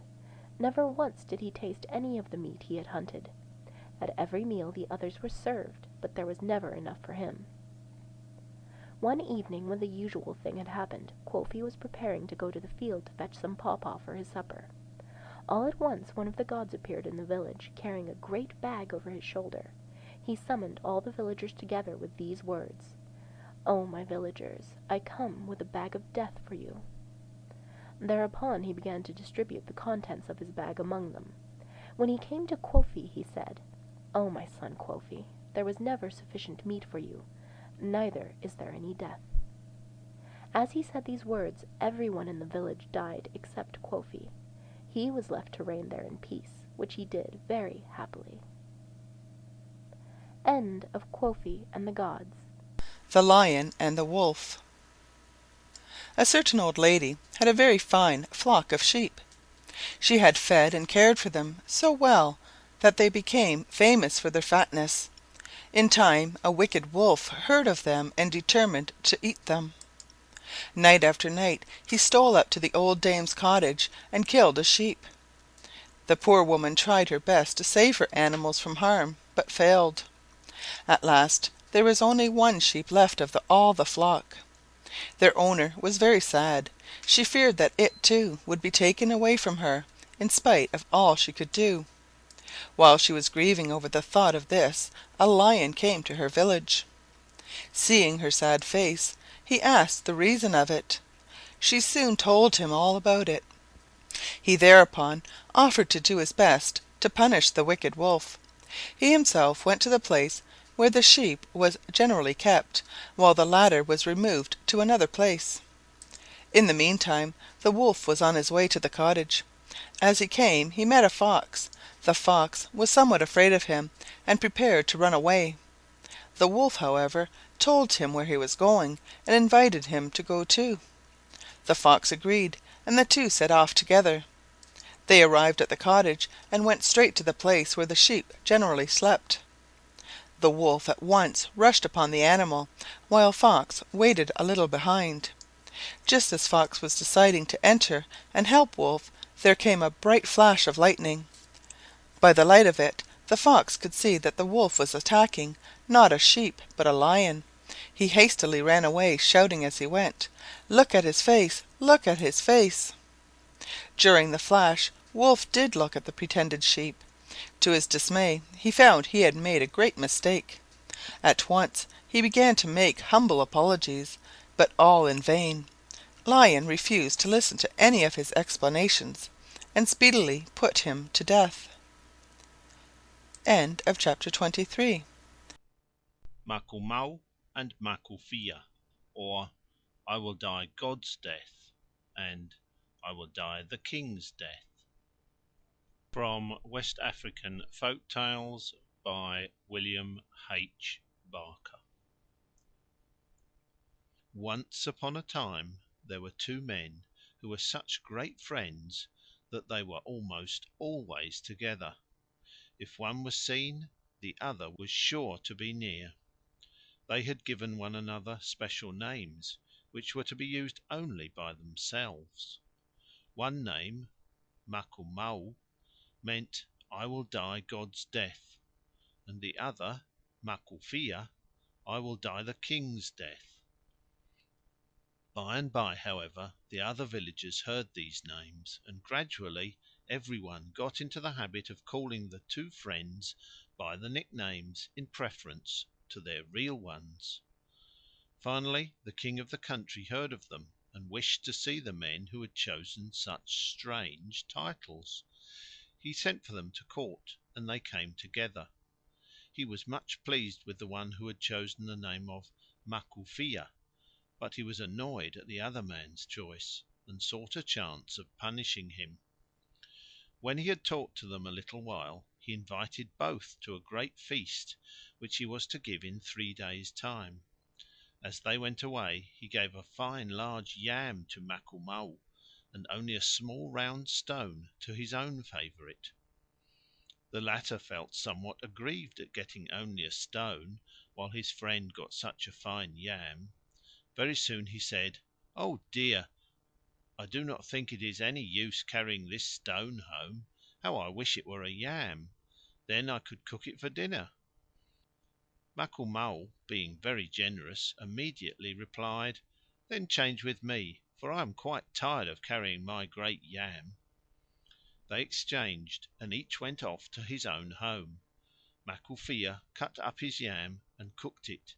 Maku broke his stone in half, and found inside some beautiful ornaments which the king had hidden there.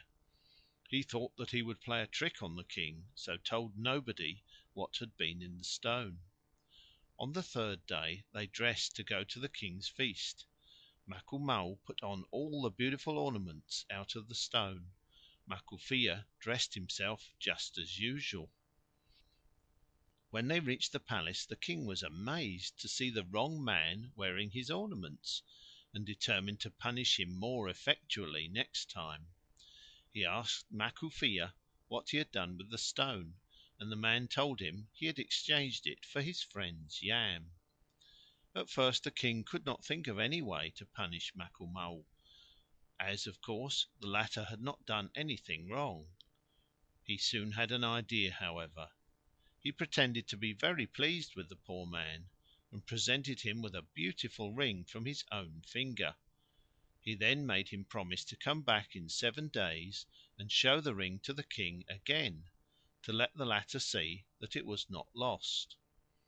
If by any chance he could not produce the ring, he would lose his head.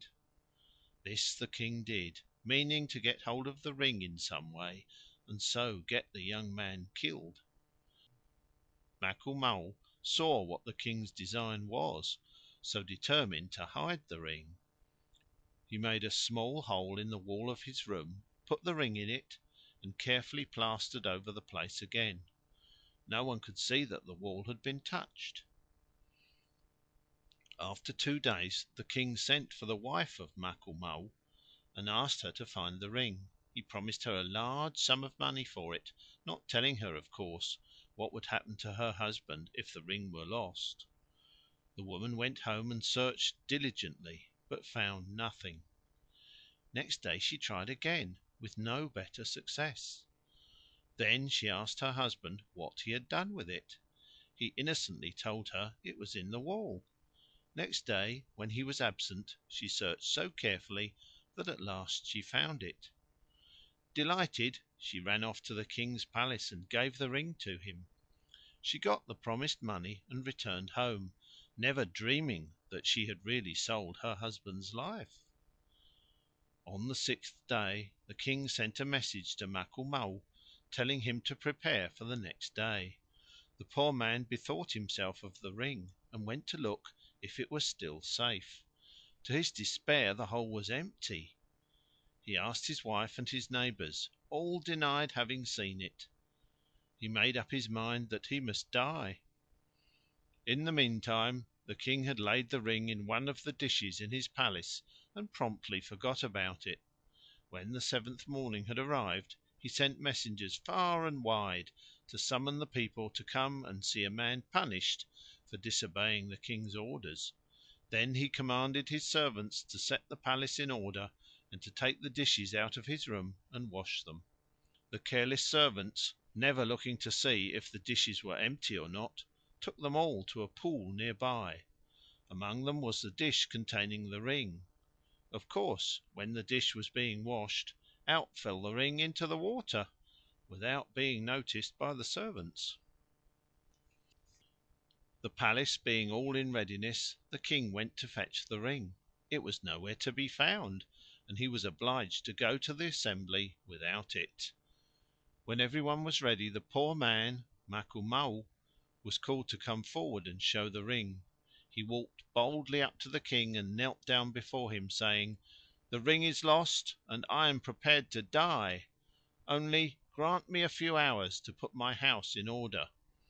At first the king was unwilling to grant even that small favour, but finally he said, "Very well, you may have 4 hours. Then you must return here and be beheaded before the people." The innocent man returned to his home and put everything in order. Then, feeling hungry, he thought, "I may as well have some food before I die. I will go and catch a fish in the pool." He accordingly took his fish net and bait and started off to the very pool where the king's dishes had been washed. Very soon he caught a fine large fish. Cutting it open to clean it, his delight may be imagined at finding the lost ring inside it. At once he ran off to the palace, crying, I have found the ring! I have found the ring!" When the people heard him they all shouted in joy. He named himself rightly Maku, for see, the death God has chosen for him, that only will he die. So the king had no excuse to harm him, and he went free. End of Maku and Makufia from West African Folk Tales by William H. Barker. The Robber and the Old Man. In a big town lived a very rich gentleman. The fame of his wealth soon spread. A clever thief heard of it and determined to have some for himself. He managed to hide himself in a dark corner of the gentleman's room, while the latter was counting his bags of money. As soon as the old gentleman left the room to fetch something, the thief caught up two of the bags and escaped. The owner was astonished, on his return a few minutes later, to find two bags short. He could find no trace of the thief. Next morning, however, he chanced to meet the robber just outside the house. The dishonest man looked so confused that the rich man at once suspected he was the thief. He could not, however, prove it, so took the case before the judge. The thief was much alarmed when he heard this. He sought a man in the village and asked his advice. The wise man undertook to help him if he would promise to pay him half the money when he got off. This the robber at once said he would do. The old man then advised him to go home and dress in rags. He must ruffle his hair and beard and behave as if he were mad. If any one asks a question, he must answer "Moo." The thief did so. To every question asked by the judge he said "Moo, moo." The judge at last grew angry and dismissed the court. The thief went home in great glee. Next day the wise man came to him for his half of the stolen money, but he could get no answer but "Moo" from the thief, and at last in despair he had to go home without a penny. The ungrateful robber kept everything for himself. The wise man regretted very much that he had saved the thief from his just punishment, but it was now too late. End of chapter 25. The Leopard and the Ram. A ram once decided to make a clearing in the woods and build himself a house. A leopard who lived near also made up his mind to do the very same thing. Unknown to each other, they both chose the same site. Ram came one day and worked at the clearing.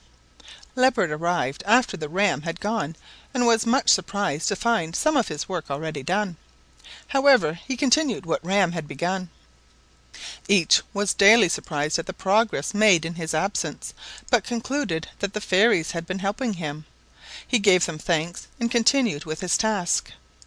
Thus the matter went on, the two working alternately at the building and never seeing one another. At last the house was finished to the satisfaction of both. The two prepared to take up their abode in the new home. To their great astonishment they met. Each told his tale, and after some friendly discussion they decided to live together. Both the leopard and ram had sons. These two young animals played together while their parents hunted.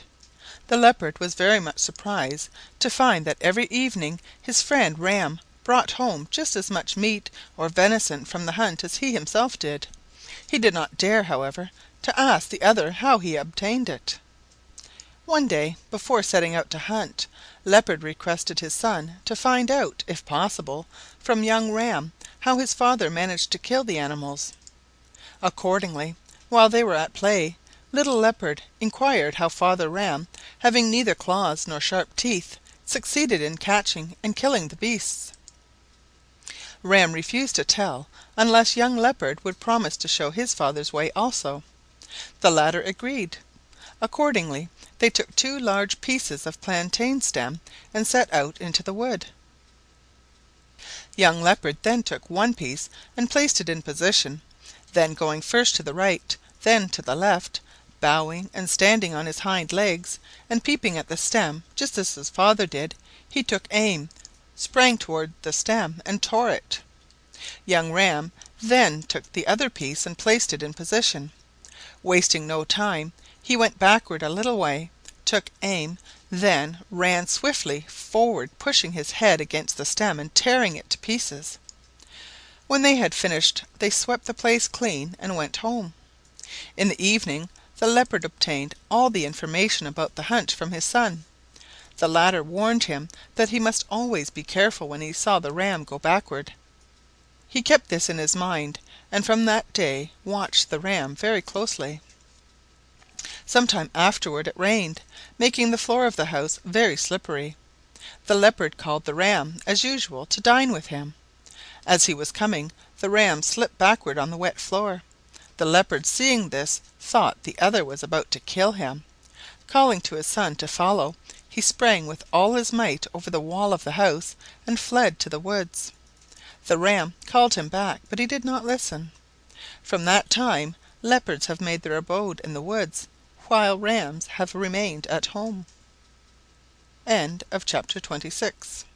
Why the leopard can only catch prey on its left side. At one time leopards did not know how to catch animals for food. Knowing that the cat was very skillful in this way, Leopard one day went to Cat and asked very politely if she would teach him the art. Cat readily consented. The first thing Leopard had to learn was to hide himself among the bushes by the roadside so that he would not be seen by any animal passing by. Next, he must learn how to move noiselessly through the woods. He must never allow the animal he chased to know that he was following it. The third great principle was how to use his left paws and side in springing upon his prey. Having taught him these 3 things, Cat requested him to go and practice them well. When he had learnt them thoroughly, he could return to her, and she would give him more lessons in hunting. Leopard obeyed. At first he was very successful, and obtained all the food he wanted. One day, however, he was unable to catch anything at all. Being very hungry, he bethought himself what he could have for dinner. Suddenly he remembered that the cat had quite a large family. He went straight to her home and found her absent. Never thinking of her kindness to him, Leopard only remembered that he was hungry. He ate all her kittens.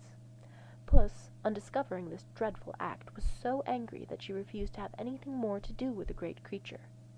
Consequently, the leopard has never been able to learn how to catch animals that pass him on the right side.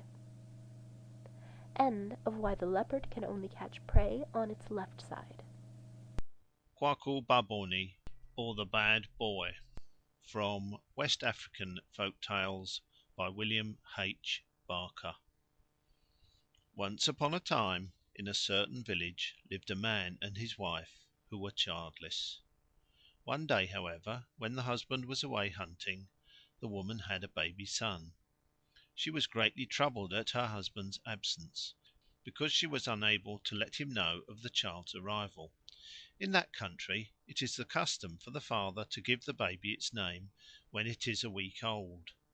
As the time approached for the naming, the woman wondered to herself what name she could give the child if her husband did not return in time. To her amazement, the child himself answered, "My name is Quarcoo Bah-Boni." As he was only a week old, she was astonished to hear him talk. The next day she got a greater surprise. She had been grumbling because her husband was not there to go to the farm for her and fetch food. The baby announced, "I will go to the farm," which he did. When he was a few weeks old, she was one day very busy. She laid him down on the bed while she went on with her task. In a few minutes several boys came up to her in great anger. "Your son has been beating us and ill-treating us in the street," said they. "My son!" she cried. "Why, my son is only a tiny baby. He is lying asleep on my bed." To convince them, she went indoors to show them the baby. Imagine her surprise when he was nowhere to be seen. She had to apologize to the boys and beg them to forgive the child. Shortly after he came in and put himself to bed. He continued these mischievous tricks till his mother could no longer endure them. So she turned him out of the house and forbade him to return. He departed in great glee. After walking a few miles he came to a building where a goat, wolf, tiger, lion, and elephant lived very happily together. These animals were all sitting round their fire when he approached. After many polite speeches, he begged their permission to stay and be their servant, as he was motherless. The animals, after a little discussion, agreed to this, thinking he would be able to help them in many ways. He was given a seat and some food, which he ate with great relish. These 5 animals usually took it in turns to go out to their farm a few miles away every morning to bring home food for the day. It being Goat's turn, he asked Quarcoo to come with him to carry back the load. The basket was accordingly handed to the little boy, and he set off meekly after the goat. When they reached the farm, Quarcoo set down the basket and ran off to play. He paid no heed at all to the goat's calls for assistance, but went on quietly playing. At last the goat was so annoyed that he came up to Quarcoo and boxed his ears. To his great astonishment, the boy gave him such a blow that he fell to the ground. Quarcoo then proceeded to beat him till he cried for mercy, nor would he stop his blows till the goat had promised to finish the work, carry home the load, and tell no one what had happened. Having promised this, the goat was allowed to go free. By this time the poor animal's face was bruised and swollen. When the time came to go home, the goat had to pack up the load and put it on his head. Then they set out. As soon as they came in sight of their cottage, Quarcoo took the basket from the goat, and he himself carried it into the cottage. The other animals all exclaimed in wonder when they saw the goat's face, and asked him how it had happened. "I was unfortunate enough to get into a swarm of bees when I was working. They stung me," answered the poor goat. Next day it was the wolf's turn to go to the farm. He also returned, much bruised and swollen. Goat, guessing what had happened, listened with a smile to the excuses made by Wolf to the others. Goat and Wolf afterwards talked the matter over, and wondered much at the strength of the little boy. Each day another animal took his turn at the farm, and each day he returned in the same condition as his friends had done. At last all the animals had been, and all now came together to discuss how best they might get rid of Quarcoo Bah-Boni. They made up their minds that early the following morning they would start off together and leave the boy in possession of the house. They prepared a big basket of food and set it ready. Unfortunately for them, Quarcoo had heard their discussion and decided that he also would go with them. He quietly got himself a large leaf, rolled it round him, for he was very tiny, and laid himself down in the basket of food. At dawn the animals got up very quietly. Goat, being the youngest, was given the basket to carry. They started, feeling very thankful to get away from the tiresome boy, never dreaming that they were carrying him along with them. When they had gone a fair distance, Goat, feeling very hot and tired, sat down to rest for a little while. As soon as the others had gone out of sight, he opened the basket, meaning to have some food unknown to his friends. His greed was rewarded, however, by a terrible blow on the face. He then heard the words, "Shut the basket at once, and say nothing to the others." He obeyed, and hurried after the others in fear of this terrible boy. As soon as he reached them, he called out, "Wolf, Wolf, it's your turn now to take the basket. I am very tired." Wolf took the load at once. They had not gone far when Wolf began to think of all the nice things in the basket, and he also said he was going to rest a little while in the shade. Having got rid of the others in this way, he hastily opened the basket. He was greeted by Quarcoo in the same way as Goat had been, and speedily closed the basket and followed the others. In this way each animal got his turn of carrying the basket, and each was punished for his greed. Finally Elephant's turn came. When he rejoined the others and asked some one to relieve him of his load, they cried out, "If you do not want to carry it any further, throw it away." He did so, and they all took to their heels. They ran for several miles, and only stopped when they came to a huge tree, in whose shade they sat down to rest, being quite breathless. Quarcoo, however, had got there before them. He had quietly stepped out of the basket, taken a short cut across country, and arrived at the tree some time before them. He guessed that they would probably rest there, so he climbed up into the branches. There he remained, hidden among the leaves, while the animals sat on the ground below. There they discussed Quarcoo and all the trouble he had caused them. They blamed Goat for having been the one to persuade them to take the boy as a servant.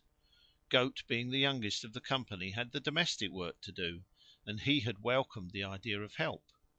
Goat indignantly denied being the cause of all their troubles, saying, "If I am really to blame for the admission of Quarcoo, let him appear before us." Quarcoo promptly jumped down from the tree and stood in front of them.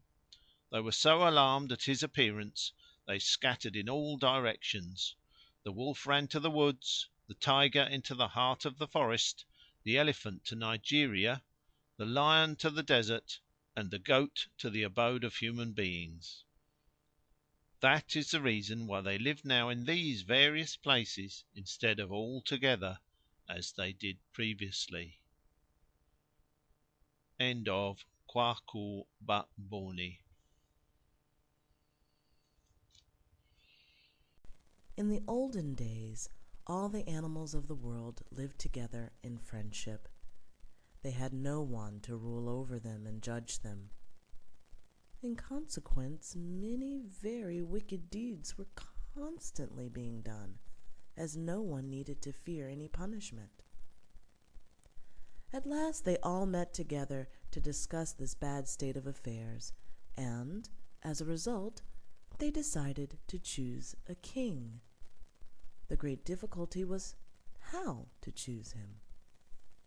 Lion was the first animal suggested, but all opposed him because they said he was too fierce. Wolf was next named, but the sheep and goats refused to have him because he was their foe. They knew they would have bad treatment if he were chosen. As it was impossible to please everyone by choice, they decided in another way. 2 miles away was a great stool, placed under a very ancient tree, which they believed to be the abode of some of their gods. They would have a great race. The animal which reached and sat down first on the stool should be chosen king. The day of the race arrived. All animals, great and small, prepared to take part in it. The signal being given, they started off. The hare, being a very fine runner, speedily outdistanced the others. He reached the stool quite 500 yards ahead of the next animal. You may judge of his annoyance when, just as he was going to sit down, a voice came from the stool saying, "Take care, Mr. Hare, take care. I was here first." This was the chameleon. He, being able to change his color to suit his surroundings, had seized Mr. Hare's tail just as the race began. Having made his color match the hare's, no one had noticed him. He had held on very tightly, and when the hare turned round to take his seat, Chameleon dropped off and landed on the stool. The hare saw how he had been tricked and was very angry. The other animals, however, arrived before he could harm the chameleon. According to the agreement they had made, they had no choice but to make Chameleon king. But none of the animals were satisfied with the choice.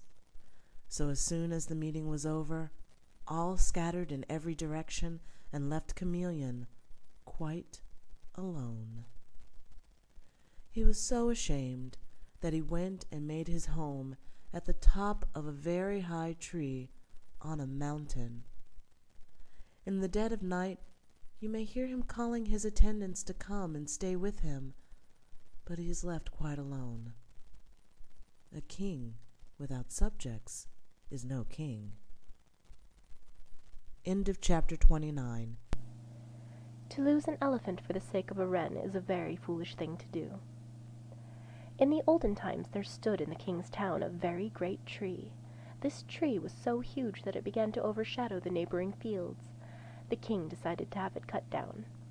He caused his servants to proclaim throughout the country that anyone who succeeded in cutting down the tree with a wooden axe should have an elephant in payment. People thought it would be impossible to cut down such a great tree with an axe of wood. Spider, however, decided to try by cunning to gain the elephant. He accordingly presented himself before the king and expressed his readiness to get rid of the tree. A servant was sent with him to keep watch and to see that he only used the wooden axe given him. Spider, however, had taken care to have another, made of steel, hidden in his bag. He now began to fell the tree. In a very few minutes he said to the servant, "See, yonder is a fine antelope. If you are quick, you will be able to hit it with a stone. Run!" The lad did as he was bid and ran a long way, but could see no sign of the antelope. In his absence, Spider seized the sharp axe and hastened to cut as much of the tree as he could, carefully hiding the axe in his bag before the servant's return. This trick he repeated several times, till finally the tree was cut down. Spider went to the king to get the elephant, and took the servant to prove that he had used only the wooden axe. He got his promised reward and started for home in great glee.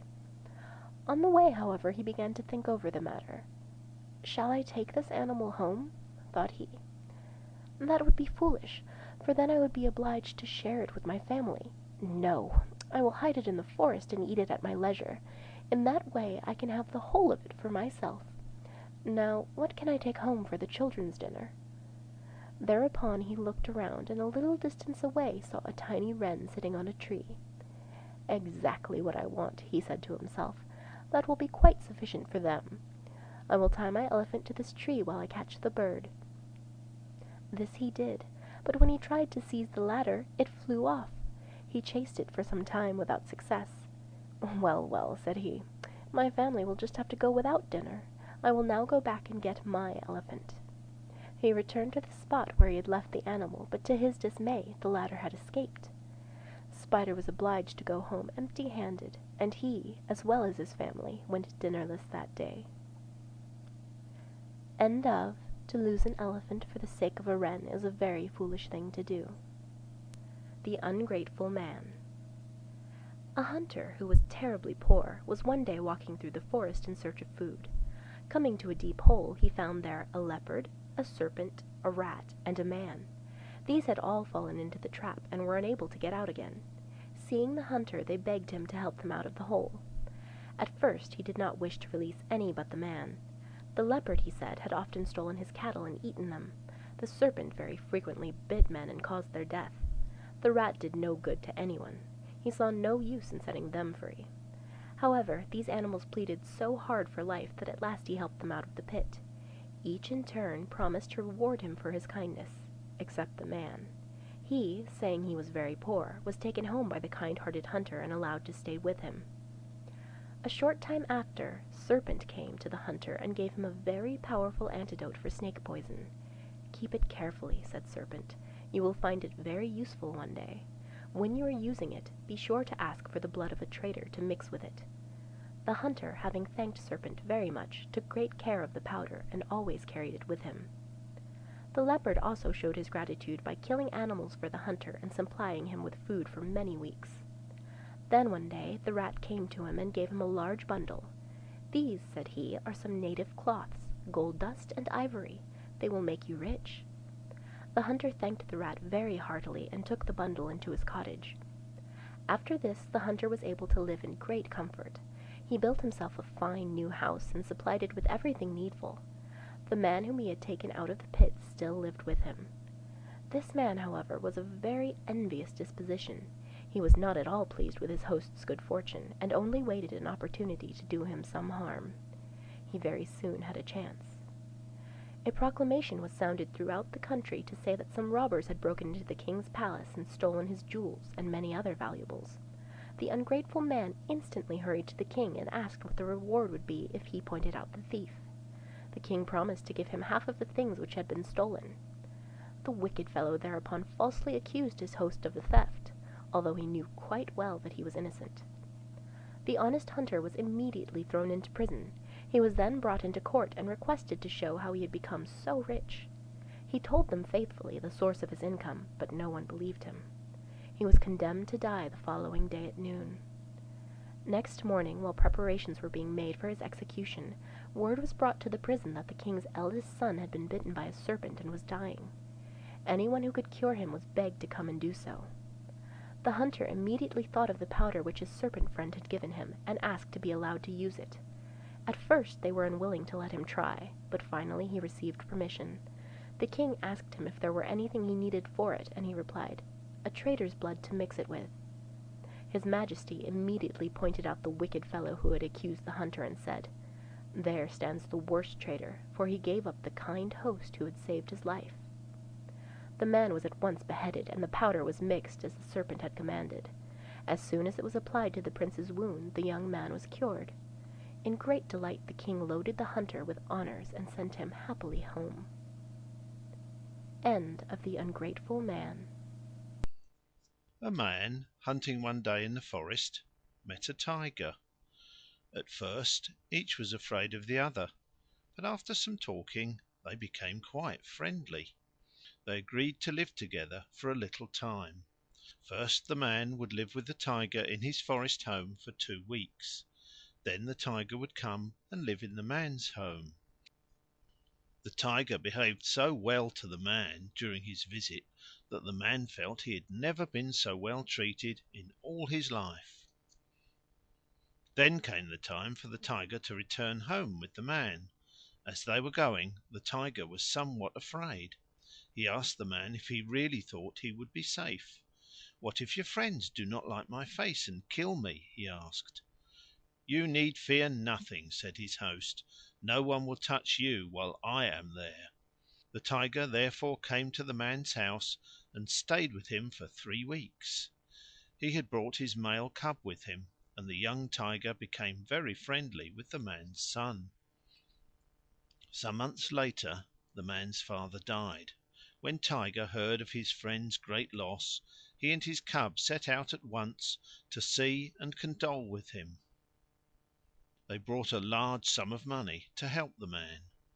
As Tiger was going home again, 2 of the man's friends lay in hiding for him and shot him. Fortunately he was not killed, but he was very much grieved lest these men had shot him at his friend's wish. He determined to find out if the man had known anything at all about the shot. Accordingly he went to the place in the forest where he had first met his friend. There he lay down as if he was dead, after telling his cub to watch and see what would happen. By and by the man came along. When he saw the tiger lying, as he thought, dead, he was terribly troubled. He began to cry and mourn for his friend, and sat there all night long with the tiger's cub to watch that no harm should befall the body. When morning came, and Tiger was quite assured that his friend had had nothing at all to do with the shot, he was very glad. He got up then, to the man's great astonishment, and explained why he had pretended to be dead. "Go home," said Tiger, "and remember me always. In future, for your sake, I will never touch a man unless he first meddles with me." End of Why Tigers Never Attack Men Unless They Are Provoked. The Omanhene is the chief of a village. A certain Omanhene had 3 sons, who were very anxious to see the world. They went to their father and asked permission to travel. This permission he readily gave. It was the turn of the eldest to go first. He was provided with a servant and with all he could possibly require for the journey. After travelling for some time, he came to a town where lived an Omanhene who loved riddles. Being a stranger, the traveller was, according to custom, brought by the people before the chief. The latter explained to him that they had certain laws in their village. One law was that every stranger must best the Omanhene in answering riddles, or he would be beheaded. He must be prepared to begin the contest the following morning.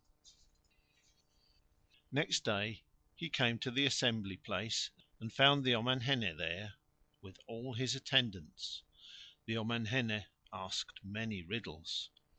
As the young man was unable to answer any of them, he was judged to have failed, and was beheaded.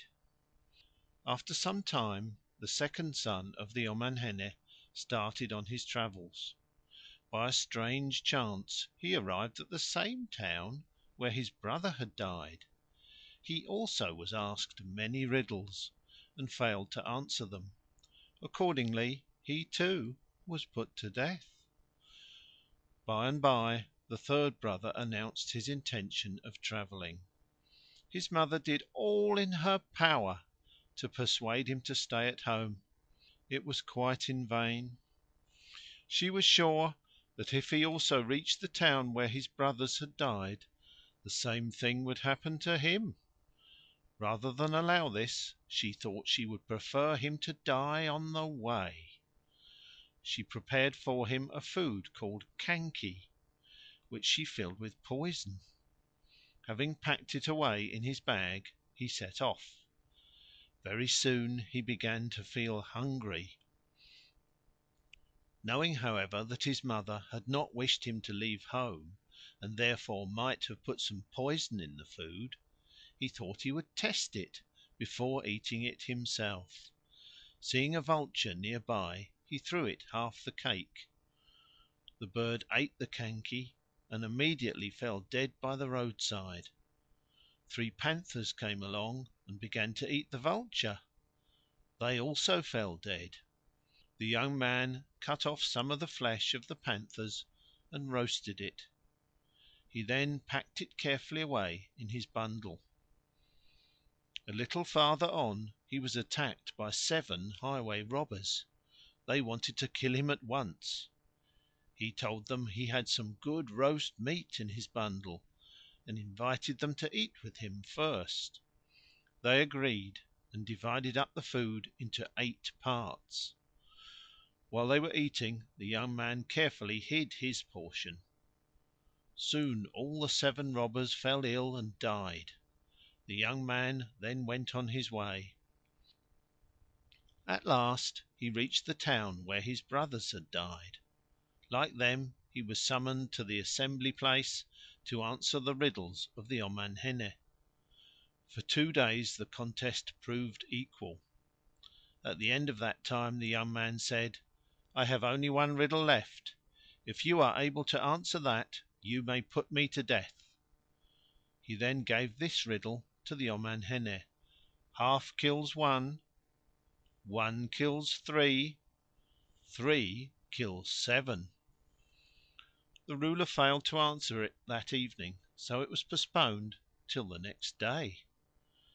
During the night the Omanhene disguised himself and went to the house where the stranger was staying. There he found the young man asleep in the hall. Imagining that the man before him was the stranger's servant, and never dreaming that it was the stranger himself, he roused the sleeper and promised him a large reward if he would give him the solution to the riddle. The young man replied that he would tell the answer if the Omanhene would bring him the costume which he always wore at the assembly. The ruler was only too pleased to go and fetch it for him. When the young man had the garments quite safely, he explained the riddle fully to the crafty Omanhene. He said that as they were leaving home, the mother of his master made him kanki. In order to find out if the kanki was good, they gave half to a vulture. The latter died. 3 panthers which tasted the vulture also died. A little of the panther's roasted flesh killed 7 robbers. The Omanhene was delighted to have found out the answer. He warned the supposed servant not to tell his master what had happened. In the morning all the villagers assembled together again. The Omanhene proudly gave the answer to the riddle as if he himself had found it out. But the young man asked him to produce his ceremonial dress, which he ought to be wearing in assembly. This, of course, he was unable to do, as the young man had hidden it carefully away.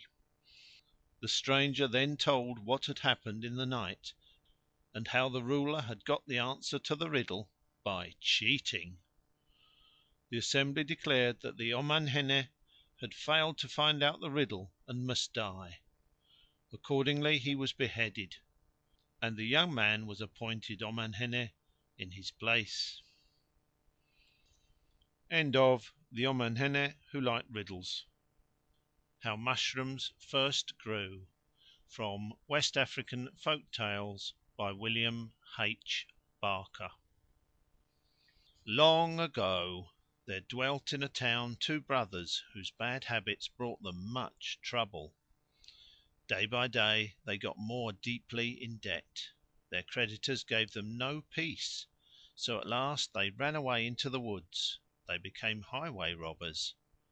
But they were not happy. Their minds were troubled by their evil deeds. At last they decided to go home, make a big farm, and pay off their debts gradually. They accordingly set to work and soon had quite a fine farm prepared for corn. As the soil was good, they hoped the harvest would bring them in much money. Unfortunately, that very day a bush fowl came along. Being hungry, it scratched up all the newly planted seeds and ate them. The two poor brothers, on arriving at the field next day, were dismayed to find all their work quite wasted. They put down a trap for the thief. That evening the bush fowl was caught in it.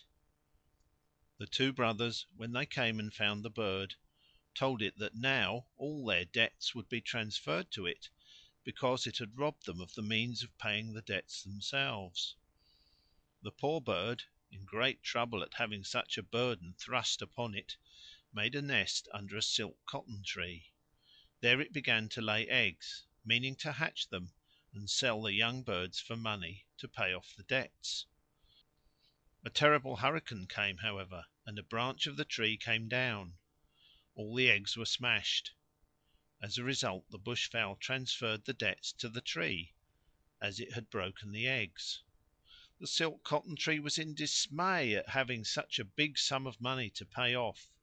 It immediately set to work to make as much silk cotton as it possibly could, that it might sell it.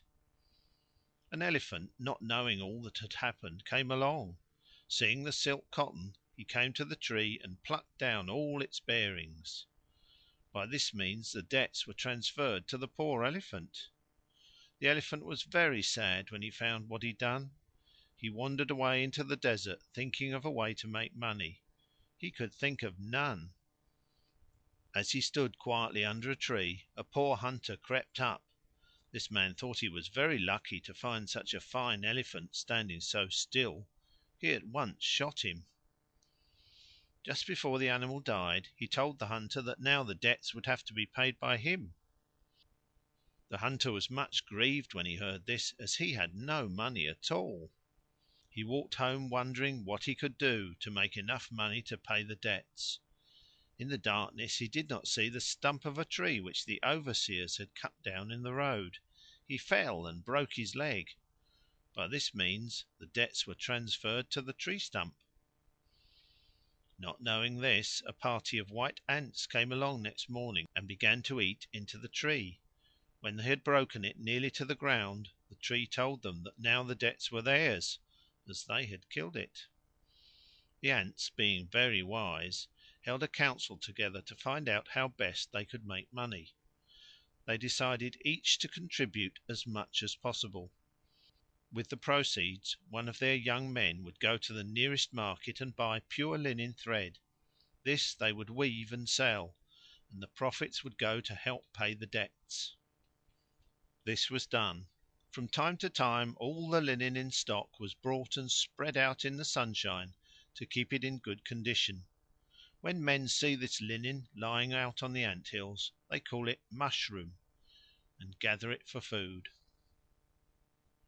End of How Mushrooms First Grew. Farmer Mybrow was one day looking about for a suitable piece of land to convert into a field. He wished to grow corn and yams. He discovered a fine spot close to a great forest, which latter was the home of some fairies. He set to work at once to prepare the field.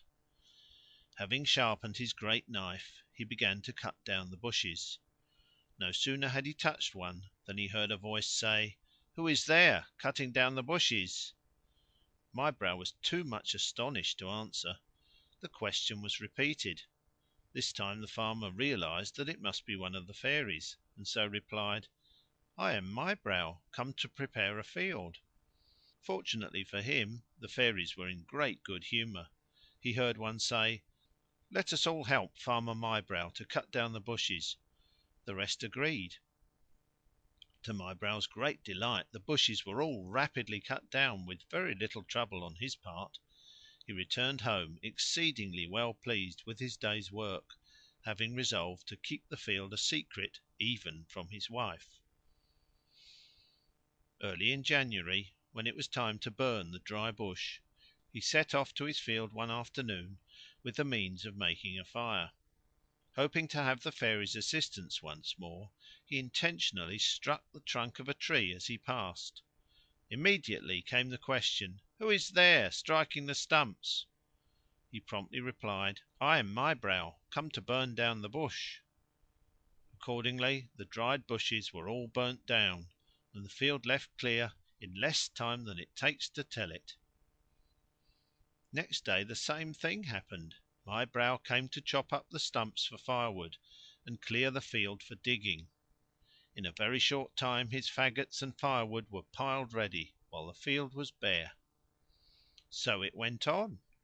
The field was divided into two parts, one for maize and one for yams. In all the preparations, digging, sowing, planting, the fairies gave great assistance. Still the farmer had managed to keep the whereabouts of his field a secret from his wife and neighbours. The soil having been so carefully prepared, the crops promised exceedingly well. Mybrow visited them from time to time and congratulated himself on the splendid harvest he would have. One day, while maize and yams were still in their green and milky state, Mybrow's wife came to him. She wished to know where his field lay, that she might go and fetch some of the firewood from it. At first he refused to tell her. Being very persistent, however, she finally succeeded in obtaining the information, but on one condition: she must not answer any question that should be asked her. This she readily promised, and set off for the field. When she arrived there she was utterly amazed at the wealth of the corn and yams. She had never seen such magnificent crops. The maize looked most tempting, being still in the milky state, so she plucked an ear. While doing so she heard a voice say, "Who is there, breaking the corn?"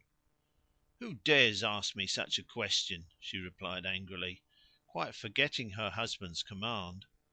Going to the field of yams, she plucked one of them also. "Who is there, picking the yams?" came the question again.